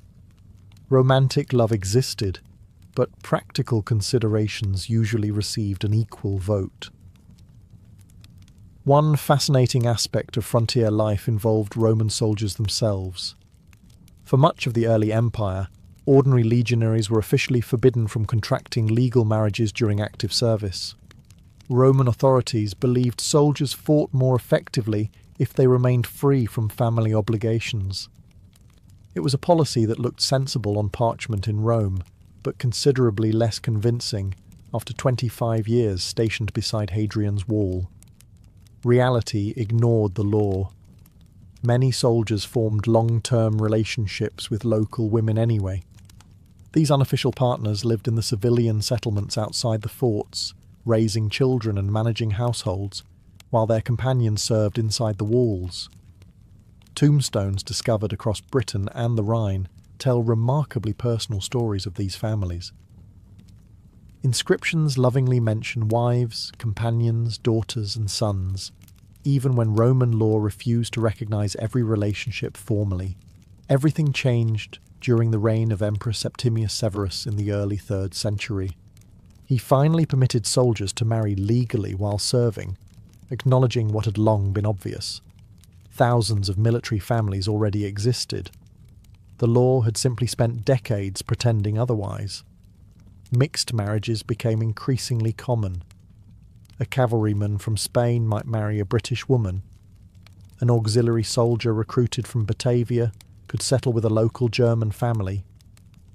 Merchants from Gaul established households with Celtic or Romano-British partners. Children born from these unions often grew up speaking Latin alongside local languages, celebrating Roman festivals while preserving tribal traditions at home. On Rome's northern frontier, marriage was rarely about choosing between two cultures. More often, it meant learning to live comfortably within both. Every new family quietly stitched another thread into the rich and complicated fabric of frontier society, proving that shared lives often crossed borders far more easily than imperial laws ever managed. Once a couple had decided to marry, or more accurately, once their families agreed that it was an excellent idea, the real celebration could begin. On Rome's northern frontier, however, no two weddings looked exactly alike. Roman customs met tribal traditions, local beliefs blended with imperial law, and every ceremony reflected the unique mix of cultures that defined life along the empire's edge. If both families were Roman citizens, the ceremony generally followed familiar Roman traditions. The bride wore a long white tunic, often secured with a special knot known as the nodus Herculeus, symbolizing fidelity and strength. A bright orange veil, called the flammium, covered her hair, making her instantly recognizable as a bride. Considering the weather in northern Britain, that veil probably doubled as protection against a cold wind, though Roman writers neglected to mention this practical benefit. The wedding itself was less about grand romance than about creating a lawful household. Witnesses gathered, vows were exchanged, sacrifices were offered to household gods, and a feast followed. Unlike modern ceremonies with lengthy speeches and carefully choreographed dances, Roman weddings emphasized legal agreement, family honor, and public recognition. But on the frontier, life was rarely that straightforward. Many marriages united Roman settlers with local Britons, Germans, or Celtic families. In those cases, traditions often blended naturally. A bride might wear Roman jewellery while dressing in a beautifully woven tribal cloak fastened with an ornate bronze brooch. The groom could arrive wearing a Roman military belt beneath a locally made woolen mantle. Rather than replacing one culture with another, families frequently combined both. Feasting remained the universal language everyone understood. Roasted pork, beef, venison, fresh bread, cheese, apples, honey, and locally brewed ale filled the tables, while wealthier households added imported Roman wine, olives, dried figs, and expensive spices brought from astonishing distances. Imagine sipping wine grown in southern Italy while standing only a few miles from Hadrian's Wall. The Roman trade network had an impressive ability to confuse geography. Music echoed through the celebrations as well. Roman flutes and horns mixed with local drums, stringed instruments, and traditional songs that had likely been passed down for generations. Guests danced, laughed, exchanged gifts, and celebrated long into the evening. Human beings, regardless of century or empire, have always discovered that weddings become considerably louder once enough alcohol appears. Gift-giving carried important symbolism. Roman families often presented furniture, household tools, cooking vessels, clothing, or livestock to help establish the new home. Among many northern tribes, gifts also strengthened alliances between families. Fine weapons, horses, elaborate brooches, amber beads, or silver jewellery demonstrated both generosity and status. These were not merely decorative presents, but investments in the couple's future prosperity. One remarkable feature of frontier weddings was the number of different languages spoken during a single celebration. Latin might dominate official legal matters, while Celtic dialects, early Germanic languages, or even Greek could be heard among guests. Auxiliary soldiers serving Rome came from across the empire, bringing their own customs, accents, and beliefs. A wedding near the frontier could sound remarkably international for the 2nd century. Not every marriage, however, enjoyed full legal recognition. Before Emperor Septimius Severus changed the law, soldiers could not officially marry during active service. Many ceremonies therefore existed in a legal grey area. Communities recognised the couple as husband and wife. Children grew up together. Neighbours accepted the household. Yet Roman bureaucracy insisted on pretending none of it existed. It was one of those rare occasions when everyday life proved considerably more sensible than official policy. By the end of the celebration, what truly mattered was not whether every ritual followed Roman tradition or tribal custom. The feast had been shared, families united, and another household had begun. On the empire's northern frontier, marriage itself became a symbol of something larger, proof that two very different worlds could build a future together, one wedding at a time. Once the wedding feast ended and the last guest wandered home, perhaps slightly less steadily than when they had arrived, the newly married couple faced the real challenge. Building a life together on Rome's northern frontier required far more than affection. Love was helpful, certainly, but it did not repair leaking roofs, gather firewood, or persuade stubborn sheep to stay where they belonged. The family home reflected the unique world of the frontier itself. Some couples lived inside thriving Roman towns, such as Eboracum, modern York, or Londinium, farther south. Others settled in the bustling civilian villages that surrounded military forts. These settlements, known as VIII, had grown almost accidentally. Wherever several hundred soldiers remained for years, civilians naturally followed. Blacksmiths, merchants, bakers, doctors, potters, and families all found opportunities beside the garrison. A typical frontier home depended largely on wealth. Prosperous merchants or retired officers sometimes occupied comfortable stone houses with tiled roofs, heated floors, painted walls, and small private courtyards. Underfloor heating, known as the hypercaust, circulated warm air beneath the floors, an invention that must have seemed almost magical during a freezing British winter. Imagine explaining central heating to a tribal farmer whose house still relied on a smoky hearth. It would have sounded suspiciously like sorcery. Most families, however, lived far more modestly. Their homes combined Roman building techniques with local traditions. Timber walls rested upon stone foundations. Thatched roofs protected simple interiors divided into only a few rooms. The central hearth served multiple purposes at once: cooking meals, heating the house, drying clothing, and filling everything with enough smoke to convince future archaeologists that chimneys were apparently considered an unnecessary luxury. Furniture remained practical rather than elaborate. Wooden beds, stools, benches, storage chests, woven baskets, pottery, and simple tables filled most households. Decorative objects existed, but practicality always came first. Every item had to justify the effort required to make or transport it across hundreds of miles. Marriage also divided responsibilities, though not always as rigidly as people imagine. Women managed much of the household economy. They baked bread, brewed ale, spun wool, wove cloth, prepared food, cared for children, and supervised servants if the family could afford them. Archaeological discoveries suggest many women also participated in trade, owned property, and managed businesses, particularly when husbands travelled or served with the army.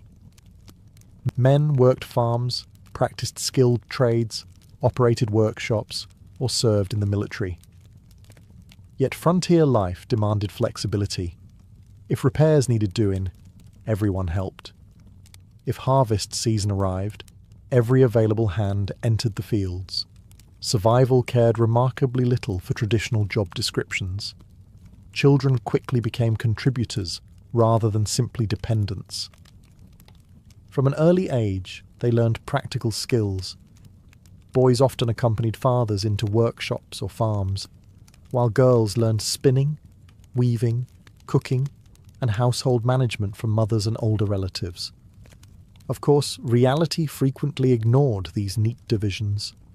Children learned whatever skills their family required. A frontier household valued competence far more than perfect adherence to social expectations. One fascinating aspect of family life involved language. Around the dinner table, parents might switch effortlessly between Latin and a local Celtic or Germanic dialect. A retired auxiliary soldier from Gaul could marry a British woman, raise children who spoke both languages fluently, and trade daily with merchants from Spain or Syria. Few places in the ancient world matched the frontier's remarkable cultural diversity. Religion reflected this mixture as well. Household shrines often contained Roman gods standing beside local deities. Jupiter might share space with Celtic healing spirits. Mercury could appear alongside tribal protective gods. Rather than choosing one belief system over another, frontier families frequently welcomed both.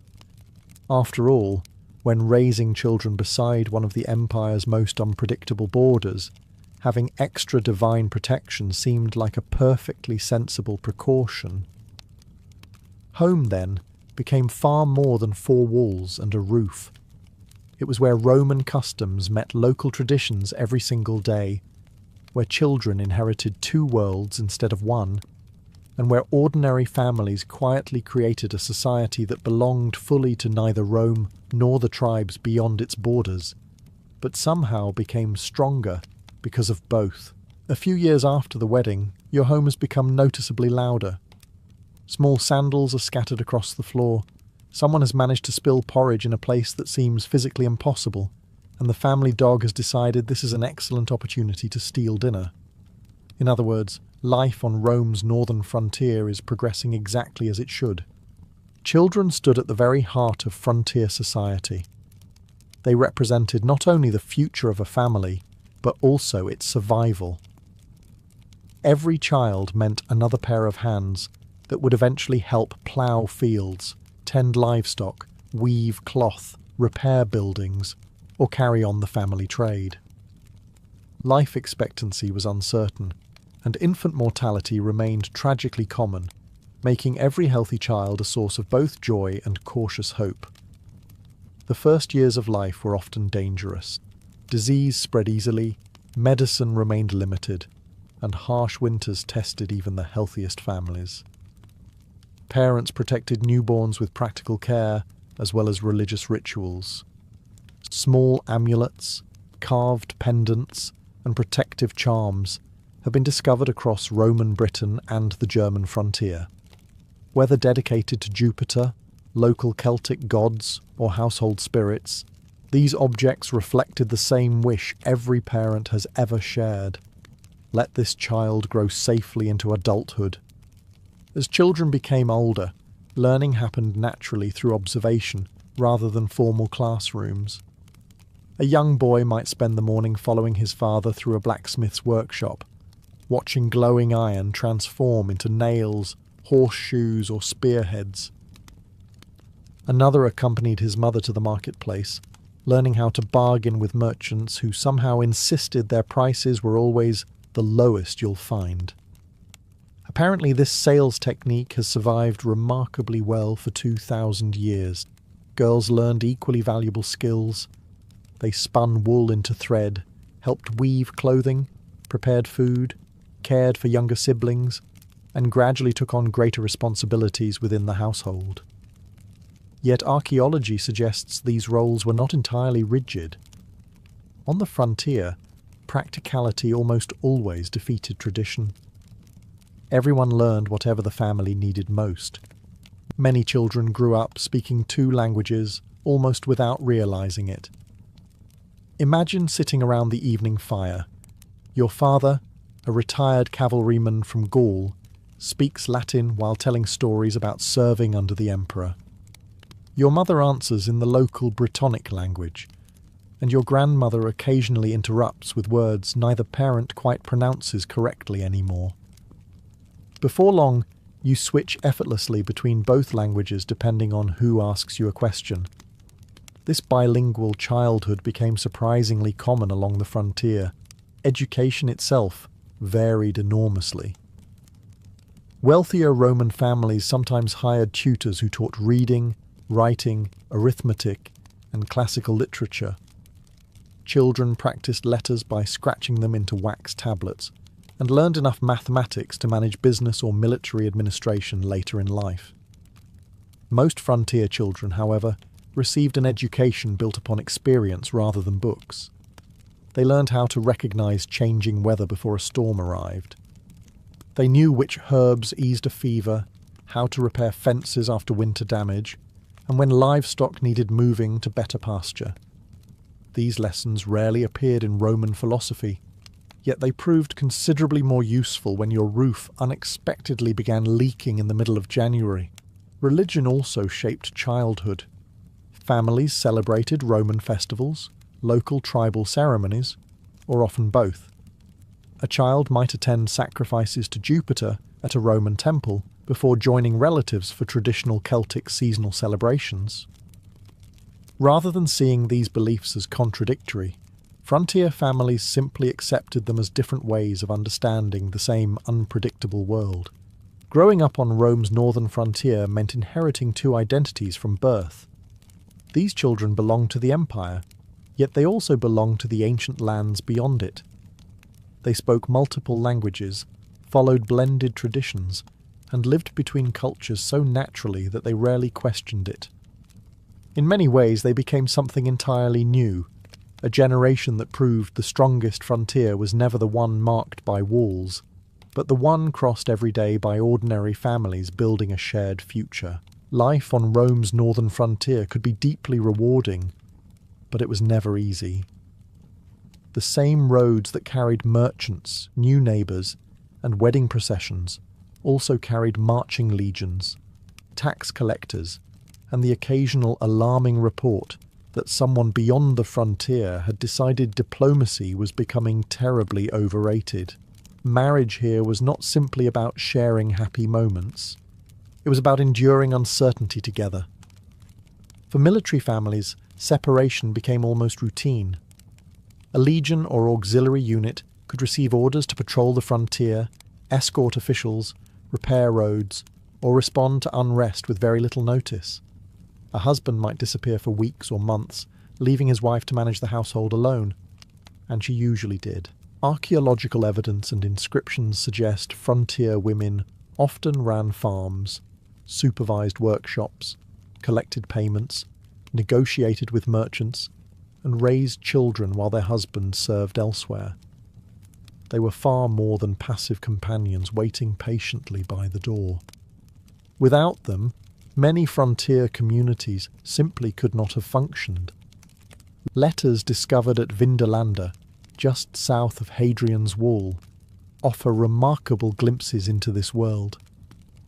Written on thin wooden tablets nearly 2,000 years ago, they preserve everyday conversations between officers, merchants, wives, and friends.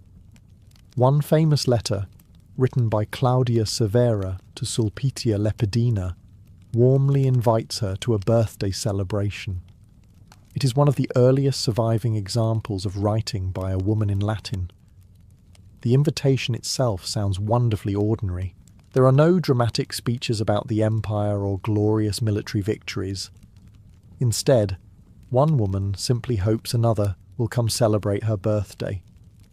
It reminds us that behind every fort and frontier stood people whose greatest concern that week might simply have been whether enough guests would attend dinner. Of course, not every absence ended happily. Disease remained one of the greatest threats. Dysentery, pneumonia, infections, and countless illnesses spread easily through crowded settlements. Roman medicine could treat wounds surprisingly well, but invisible bacteria remained stubbornly unimpressed by medical confidence. Accidents claimed lives as well. Farmers were injured by livestock. Craftsmen worked with dangerous tools. Soldiers trained with heavy weapons every day. Even travelling carried risks.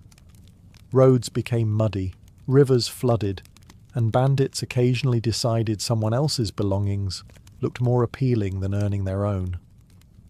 Then there was war. Although Hadrian's Wall projected an image of permanent security, the frontier rarely stayed completely peaceful. Raids occurred. Rebellions erupted. Tribal confederations tested Roman defences. Entire communities occasionally found themselves caught between two worlds, uncertain which side would emerge victorious. De-emergency supplies. Others strengthened homes or temporarily moved closer to larger forts during periods of unrest. Children grew accustomed to seeing soldiers march through nearby villages, while wives quietly wondered whether familiar faces would eventually return. Before you can become one of the most feared bodyguards in the medieval world, you first have to make a decision that sounds either incredibly brave or spectacularly reckless. You are going to leave home, not for a neighbouring village, nor for another kingdom across the sea, but for a city so rich, so enormous, and so distant that many people in Scandinavia have only heard stories about it. Its name is Constantinople, the capital of the Byzantine Empire, where the emperor himself is looking for warriors willing to guard his life. You are not alone. Beginning in the late 9th century and continuing for hundreds of years, thousands of Norsemen made the long journey east. They came from Norway, Sweden, Denmark, Iceland, and later even from England after the Norman conquest of 1066.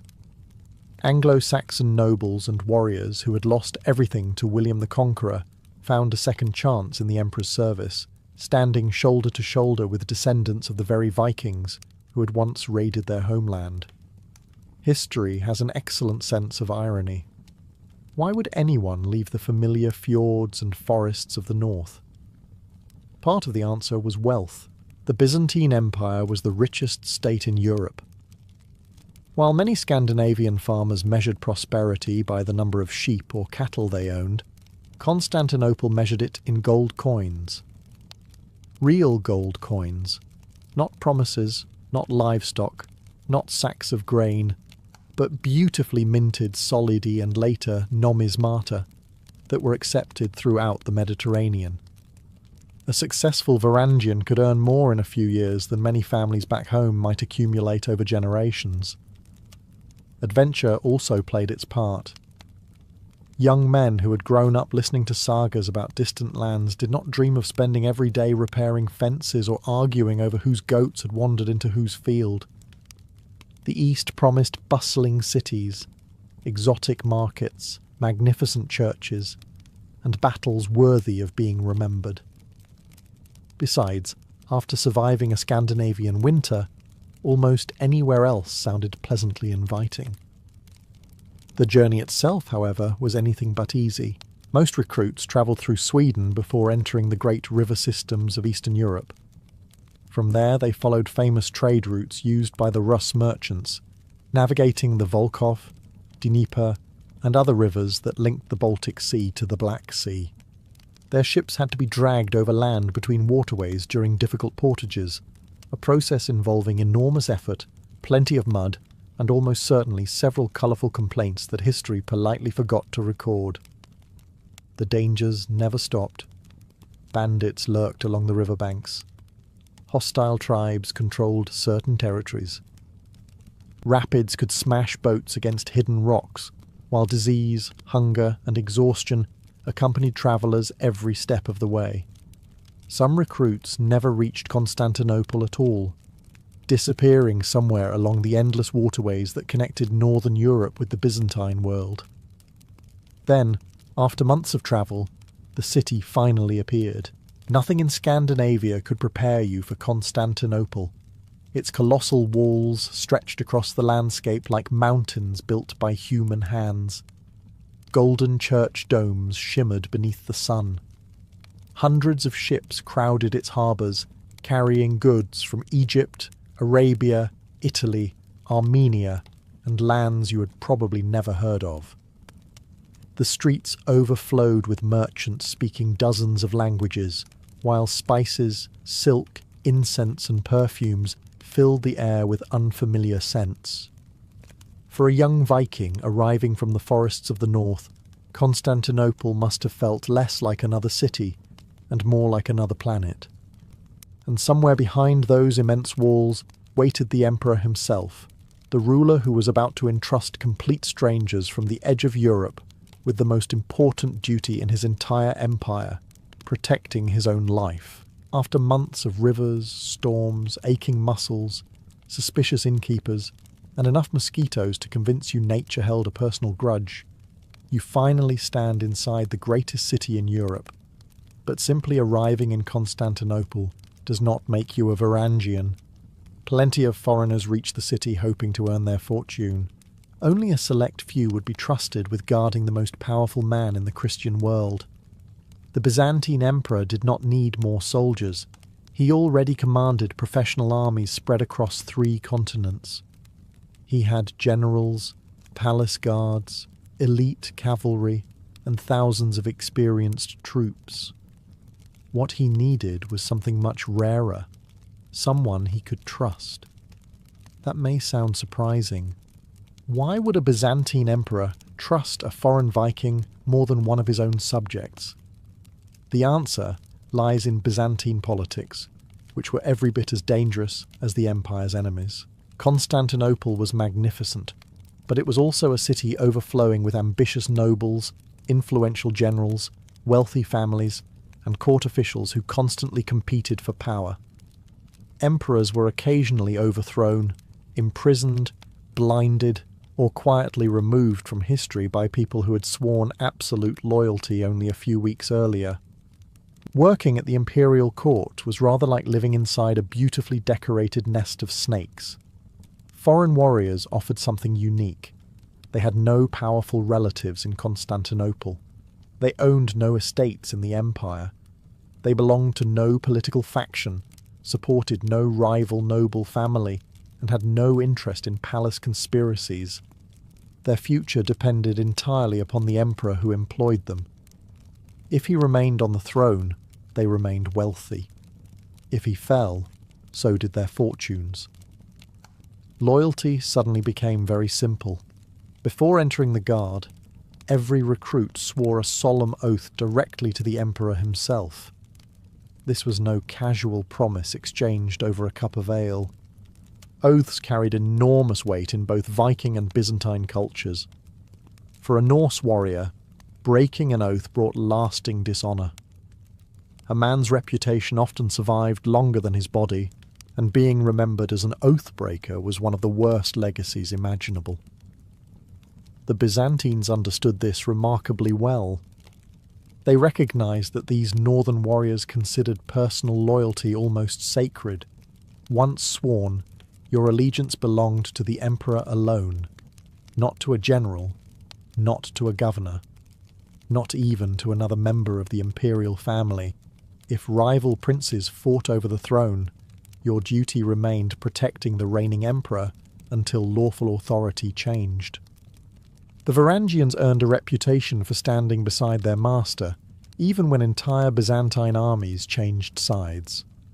More than once, they fought almost to the last man, defending an emperor whose own subjects had already abandoned him. The oath also marked a personal transformation. You were no longer simply a Viking seeking adventure or wealth. You had become part of one of the empire's most prestigious military institutions. Veterans welcomed new recruits into a brotherhood whose members came from Norway, Sweden, Denmark, Iceland, Kievan Rus, and, in later centuries, Anglo-Saxon England. Around the barracks, you heard a remarkable mixture of languages. Old Norse echoed alongside Greek, Latin and Slavic dialects. Some recruits had spent years trading along the rivers of Eastern Europe. Others had crossed the sea for the first time only months earlier. Their backgrounds differed, but every man had made the same extraordinary promise.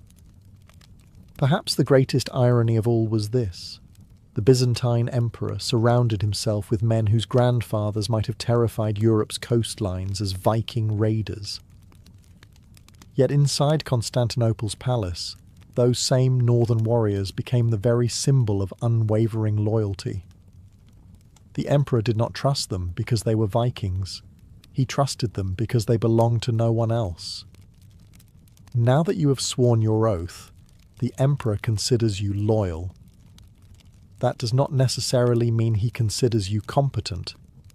There is an important difference. Many new arrivals already had years of fighting experience. Some had raided across the North Sea, others had battled rival Scandinavian kings, while many from the lands of the Rus had spent their youth protecting merchant caravans along dangerous river routes. They knew how to swing an axe, survive harsh weather, and remain standing after a fight that sensible people would have avoided entirely. The Byzantines appreciated those qualities. They also intended to improve them. The first lesson was surprisingly simple: stop fighting like an individual hero. Traditional Viking warfare celebrated personal courage. A warrior earned glory by charging forward, seeking worthy opponents, and proving his reputation in battle. Byzantine commanders admired bravery, but they valued discipline even more. A soldier who ignored orders to chase personal glory was not considered heroic. He was considered a problem waiting to happen. So training began with formations. Hour after hour, recruits learned to move together instead of alone. Lines advanced, halted, wheeled, and reformed on command until every movement became instinctive. The empire had survived for centuries because its armies relied upon coordination rather than spontaneous acts of heroism. One disciplined unit could often defeat a much larger force that fought as individuals. Then came the weapon everyone associated with the Varangian Guard, the famous Danish axe.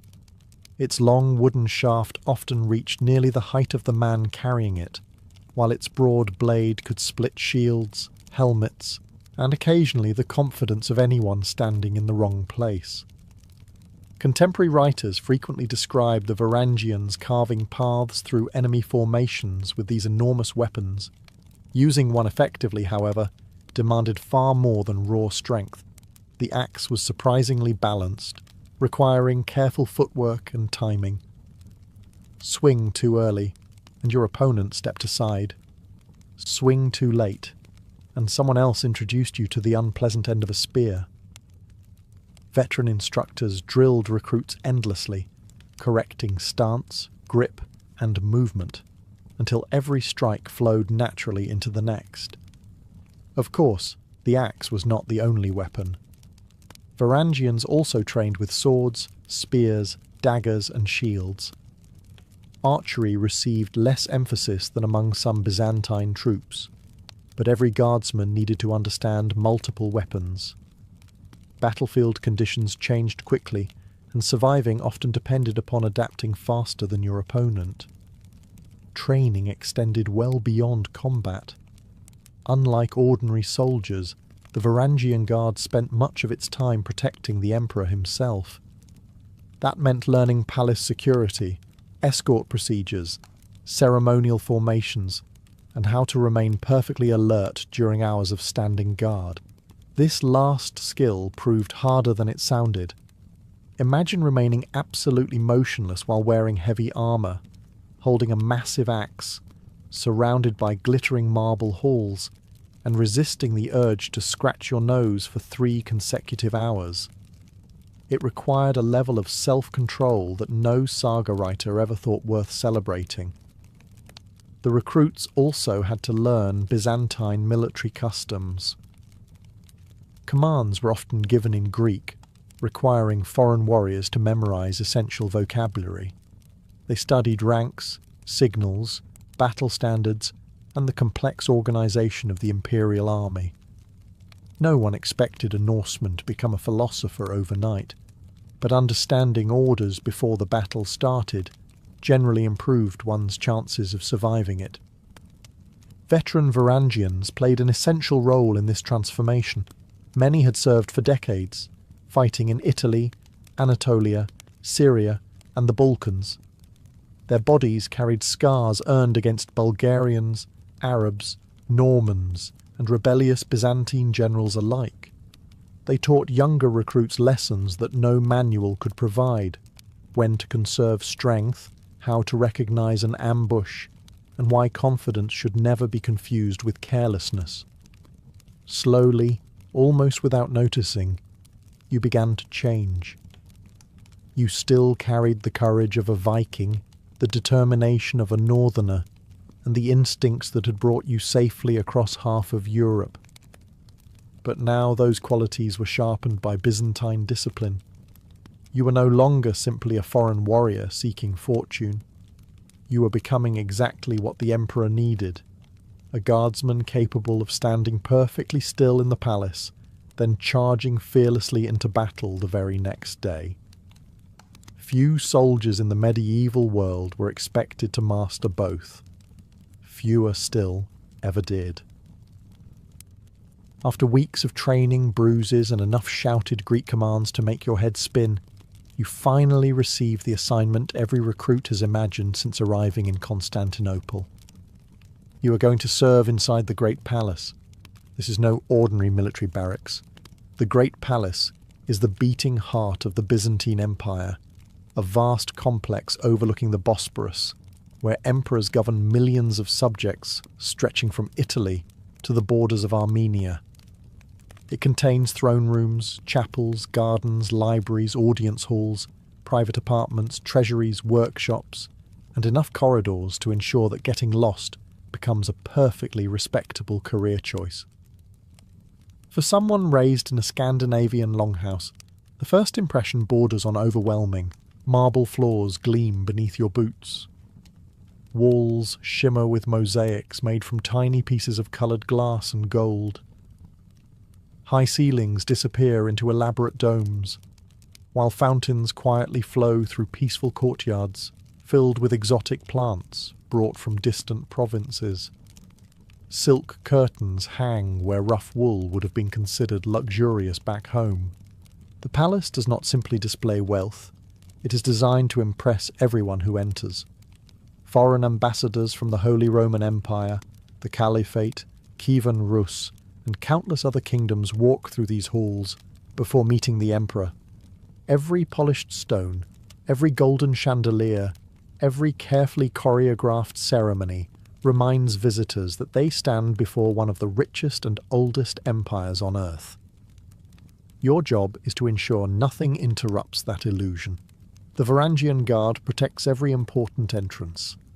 You stand outside the emperor's private chambers, accompany him during official ceremonies, watch over the imperial treasury, and guard strategic points throughout the palace. Every visitor passes beneath the silent gaze of towering northern warriors carrying enormous axes. The choice of weapon is hardly accidental. Most palace guards across Europe carry spears or swords. The Varangians carry two-handed axes that immediately capture everyone's attention. Their polished blades reflect the palace lights, while their sheer size quietly suggests that causing trouble would be an exceptionally poor decision.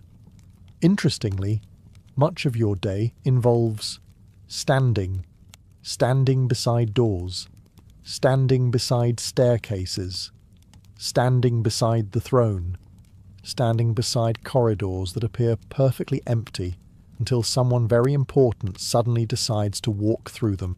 It sounds simple, but it demands constant concentration. Palace assassinations were not exactly unknown in Byzantine history. A smiling court official could become a conspirator overnight, and a harmless-looking visitor might conceal a dagger beneath expensive robes. Your task is to notice danger before anyone else does. The emperor himself follows an astonishingly structured daily routine. Court ceremonies begin early. Officials present reports from distant provinces. Generals discuss military campaigns. Judges hear legal appeals. Ambassadors deliver gifts and negotiate treaties.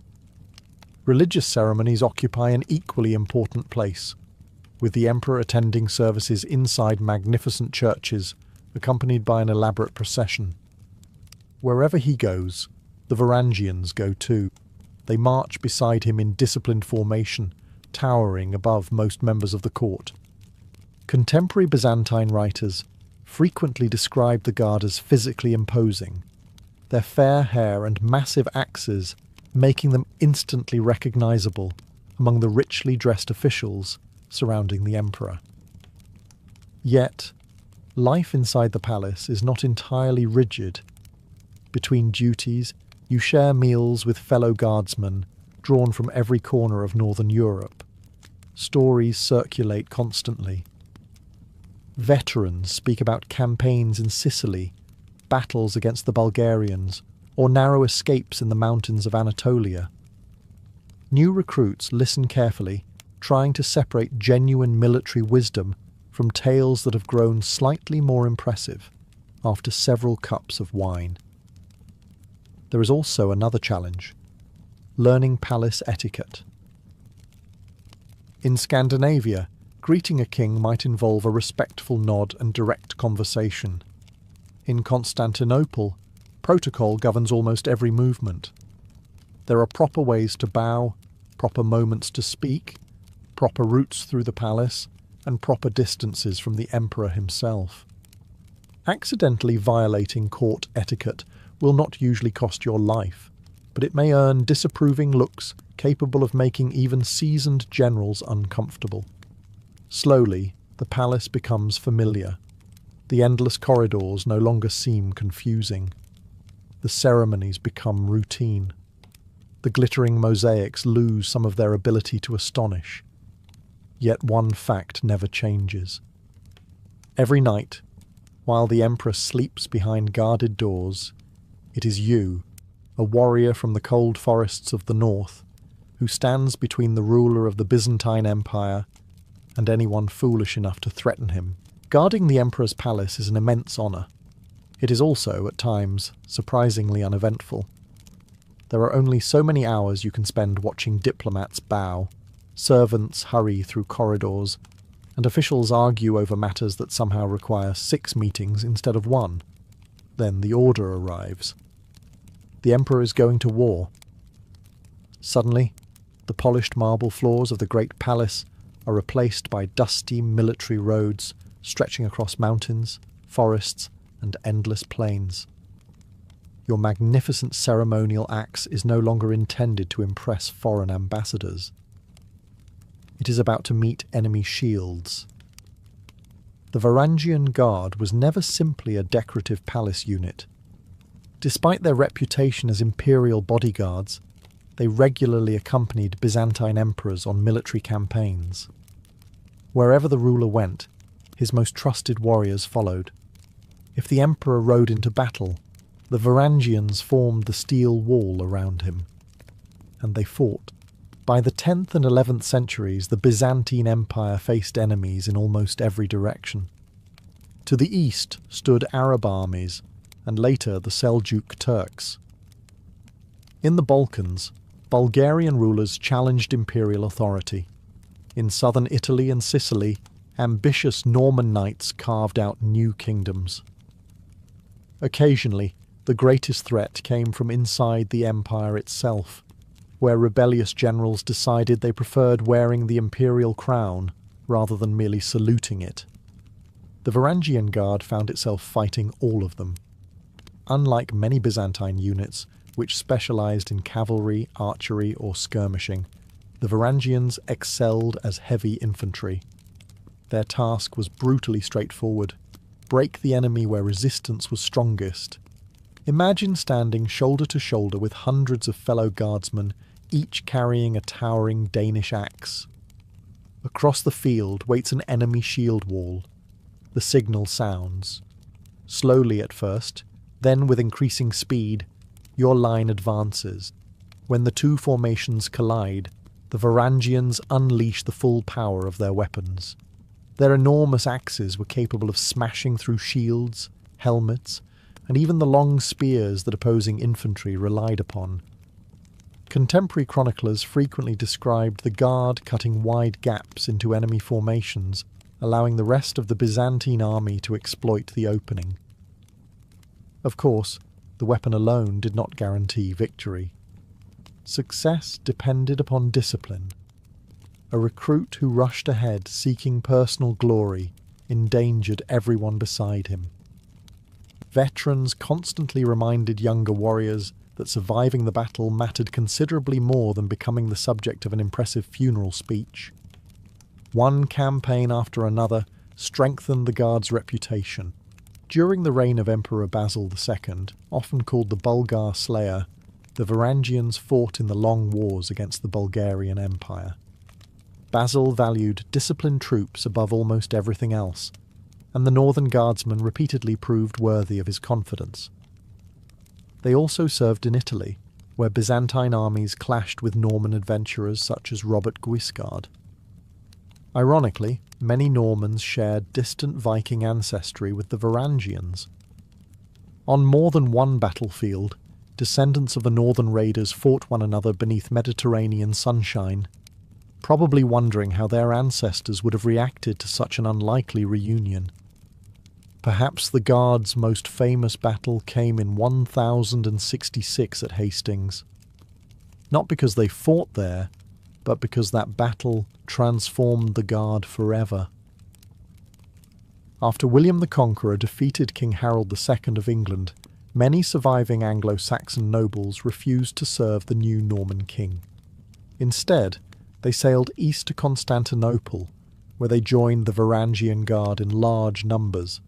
Before long, English became almost as common as Old Norse within the ranks. The emperor hardly objected. Whether a warrior came from Norway, Denmark, Sweden, or England mattered far less than one simple question. Would he stand his ground when everything else fell apart? Time after time, the answer was yes. On battlefields from the mountains of Anatolia to the shores of Sicily, the Varangian Guard earned a reputation that spread across Europe and the Middle East. They were not known for elaborate tactics or political ambition. They became famous for something much simpler and infinitely more valuable. When the fighting became desperate, the emperor sent in the men with the axes. And more often than not, They delivered exactly what he expected. After surviving your first campaign, something changes. The older guardsmen stop calling you the new recruit. You know where to stand during inspections, how to march in perfect formation through Constantinople's crowded streets, and perhaps most importantly, how to avoid embarrassing yourself in front of the Emperor. Congratulations. You are finally becoming a true Varangian. But military skill alone is not what keeps men in the Guard for years or even decades. The answer is surprisingly simple. The pay. Serving in the Varangian Guard was one of the most lucrative military careers available anywhere in medieval Europe. While an ordinary farmer back in Norway might spend an entire year hoping for a decent harvest, you were receiving regular wages in Byzantine gold.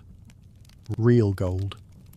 Coins so pure and reliable that merchants from Spain to Persia gladly accepted them without hesitation. Many Varangians had never handled such wealth before arriving in Constantinople. Their salary alone was impressive, but it rarely stopped there.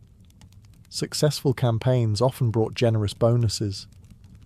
Victorious emperors rewarded loyal soldiers with extra payments, expensive clothing, silver drinking cups, jewellery, fine weapons, horses, and sometimes parcels of land.